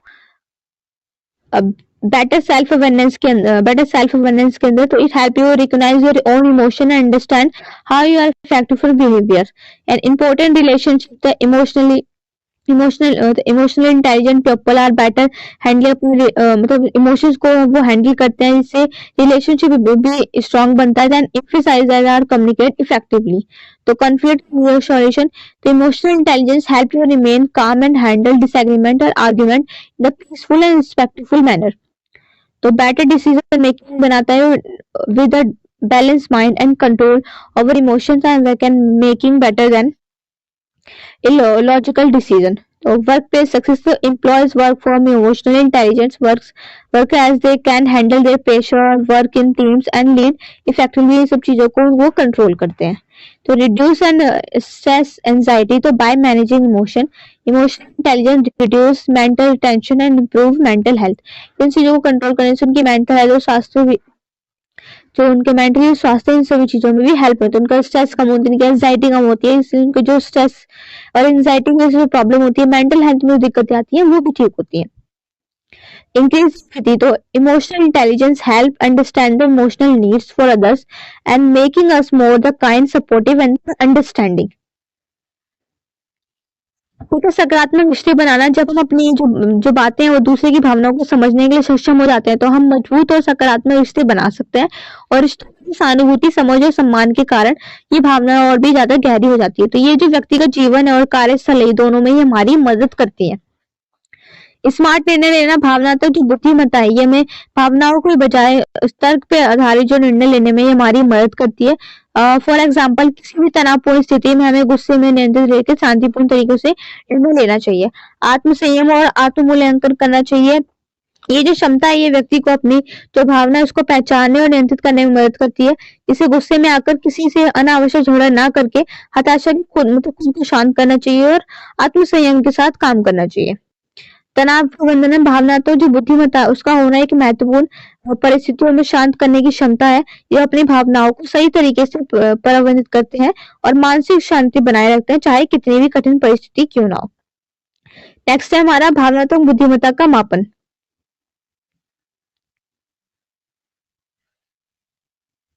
ठीक है, तो भावनात्मक बुद्धिमत्ता के मापन के इसमें बताया गया है। इमोशनल क्वेटेंस टेस्ट होता है भावनात्मक बुद्धिमत्ता मापने का। ये है कि सबसे आम तरीका होता है EQ टेस्ट, जिसके अंदर व्यक्ति उनकी भावनात्मक निर्णय, उनकी भावनाओं को समझने और अन्य लोगों को साथ में इंटरेक्शन करने के बाद में सवाल पूछे जाते हैं। और इन सवालों का उद्देश्य ये समझाना होता है कि व्यक्ति अपनी भावनाओं को कितनी अच्छी तरह से पहचान पा रहा है, उसको नियंत्रित रख पा रहा है। To improve emotional intelligence, it is important know how to measure we already have. That is where we need to measure it. Emotional intelligence can be measured and through different tests and methods. Way to measure it, कैसे इसको measure करते हैं?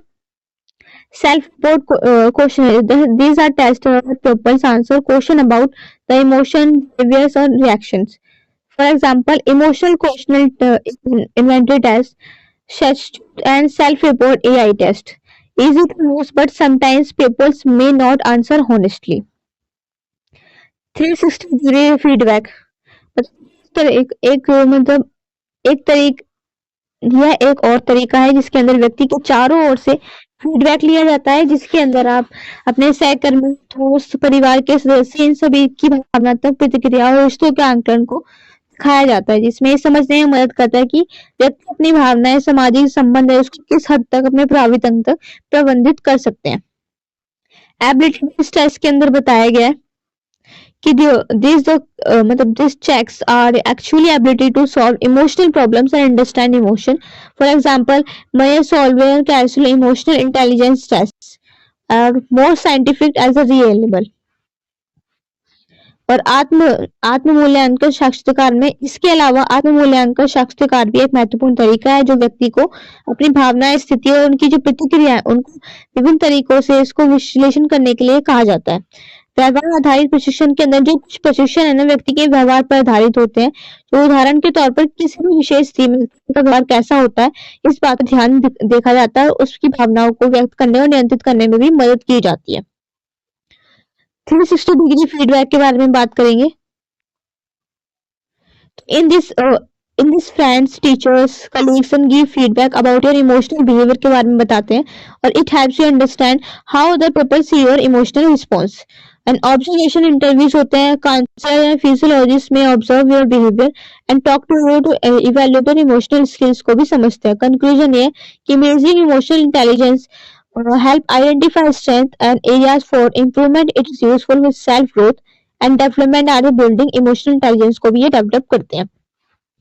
Third हमारा भावनात्मक बुद्धि का सामाजिक क्षमता पहलू क्या है। ठीक है, social competence aspect of the emotional intelligence. तो social competence is a major part of the emotional intelligence. It means the ability to interact well with others, understand their emotion and maintain healthy relationship. तो key aspect है इसकी empathy के, the ability to feel that others are feeling and helping, offering soft support and care. सहानुभूति का मतलब यही है कि किसी दूसरे व्यक्ति की स्थिति, भावना और दृष्टिकोण को समझना, उनके अनुभव को समझना, प्रतिक्रिया देने में मदद करना। यही सामाजिक संबंध को मजबूत बनाता है और ये एक अच्छे साथी, मित्र और सहकर्मी भी बनाता है। ठीक है। और समाज में प्रभावी संवाद, समाज में प्रभावी संवाद के अंदर भावनात्मक जो बुद्धिमत्ता है वो व्यक्ति अपनी भावनाओं को बिना किसी विवाद के व्यक्त करने की कला सीखता है और वह दूसरे के दृष्टिकोण को भी समझते हुए संवाद करता है, जिससे वह अपने विचार, भावनाएं प्रभावी ढंग से इसको समझ सकता है। समूह और टीम वर्क में काम करना, एक व्यक्ति जो है ना अपने वो भावनात्मक बुद्धिमत्ता रखता है जो टीम वर्क में अच्छा होता है, जैसे दूसरे की भावनाओं को समझना और समाज में जो सकारात्मक जो वातावरण है उसको बना के रखना, इससे टीम को भी सफलता सुनिश्चित होती है। सामाजिक विवादों का समाधान करना, जैसे जो उच्च भावनात्मक बुद्धिमत्ता वाले व्यक्ति होते हैं वो उत्पन्न जो विवाद है उसमें शांति और समझदारी लेने से सक्षम होते हैं। वे दूसरे की भावनाओं को आदर करते हुए सही निर्णय लेते हैं और विवादों को ना मतलब विवादों को बढ़ने नहीं देते हैं और शांतिपूर्वक सारे जो निर्णय है मतलब शांतिपूर्वक मामलों को सॉल्व कर देते हैं। ठीक है, सेल्फ अवेयरनेस के बारे में बात करें तो understand the social situations and group dynamics and the peoples needs. For example knowing when to speak तो when to listen in the group discussion में सभी को मौका दिया जाता है अपने आइडियाज, अपने थॉट्स बोलने का। रिलेशनशिप मैनेजमेंट तो build on maintaining good relationship and involve listening respectfully in other views and resolving conflict politely. Communication skill clearly expressing our ideas and emotion while respecting others. Teamwork के अंदर working well in the groups and sharing responsibility and the helping each other. Social competence is the heart of the emotional intelligence and it improves your relationship, trust and help us live and work through other harmony. Fourth point है हमारा emotional intelligence and communication skills. तो संचार कौशल के बारे में बात की जा रही है इसमें। तो communication is not just about taking it, all about listening, understanding, expressing emotionally correctly. तो emotional intelligence improve your communication like in same way. The how ये हेल्प इन कम्युनिकेशन, तो इसको देख लेते हैं। एक्टिव लिसनिंग, तो पहले देखते हैं भावनात्मक बुद्धिमत्ता है ना वो संचार केवल एक दूसरे के गहरे रूप से जुड़ी होती है। अब वो भावनात्मक बुद्धिमत्ता के प्रभाव उपयोग करने से मुश्किल हो सकता है। जब हम जैसे हम किसी व्यक्ति से बात कर रहे हैं तो ये सिर्फ सुनना नहीं है बल्कि हमारी जो भावनाएं हैं उसको समझना भी जरूरी होता है। ये हमें सिखाती है कि हमें एक अच्छा श्रोता है ताकि सामने वाले व्यक्ति की जो भावना है उस तरीके से समझ सके। तो emotionally intelligent and proper listening carefully without interrupting, बिना उसको टोके आप उसकी पूरी बात सुननी चाहिए। And they understand the being said that also the emotion behind the words. Clarity confidence होता है। इमोशनल इंटेलिजेंस हेल्प करती है express your thoughts clarity without being rude और nervous. Understand your non verbal cues and जो emotional intelligence है वो allow करती है उसकी बॉडी लैंग्वेज को समझने में, टोन्स ऑफ वॉइस को समझने में, फेशियल एक्सप्रेशन को समझने में। ये सारे जो पार्ट्स हैं ये कम्युनिकेशन के ही पार्ट होते हैं। एम्पैथिक रिस्पॉन्स है। Instead of reacting harshly, emotional intelligent people respond with kindness and understanding. Managing conflict in tense of conversation, emotional intelligence helps you stay calm and find peacefully solution.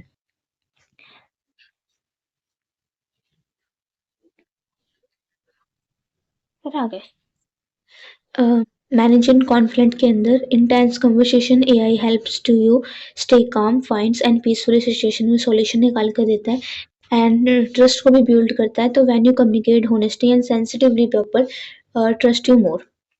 ठीक है, सुनने की क्षमता होती है। जब हम किसी व्यक्ति से बात कर रहे हैं तो ये सिर्फ सुनना नहीं बल्कि उनकी भावनाओं को भी समझना जरूरी होता है।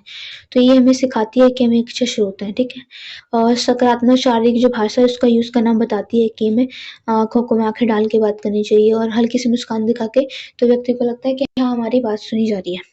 भावनाओं को सही तरीके से व्यक्त करना चाहिए। हमारी जो भावनात्मक बुद्धिमत्ता है वो मजबूत होती है। अपनी भावनाओं को सही तरीके से व्यक्त करके सिर्फ ना विवाद से कम होता है और हम अपनी बातों को स्पष्ट रूप से पहुंचा सकते हैं।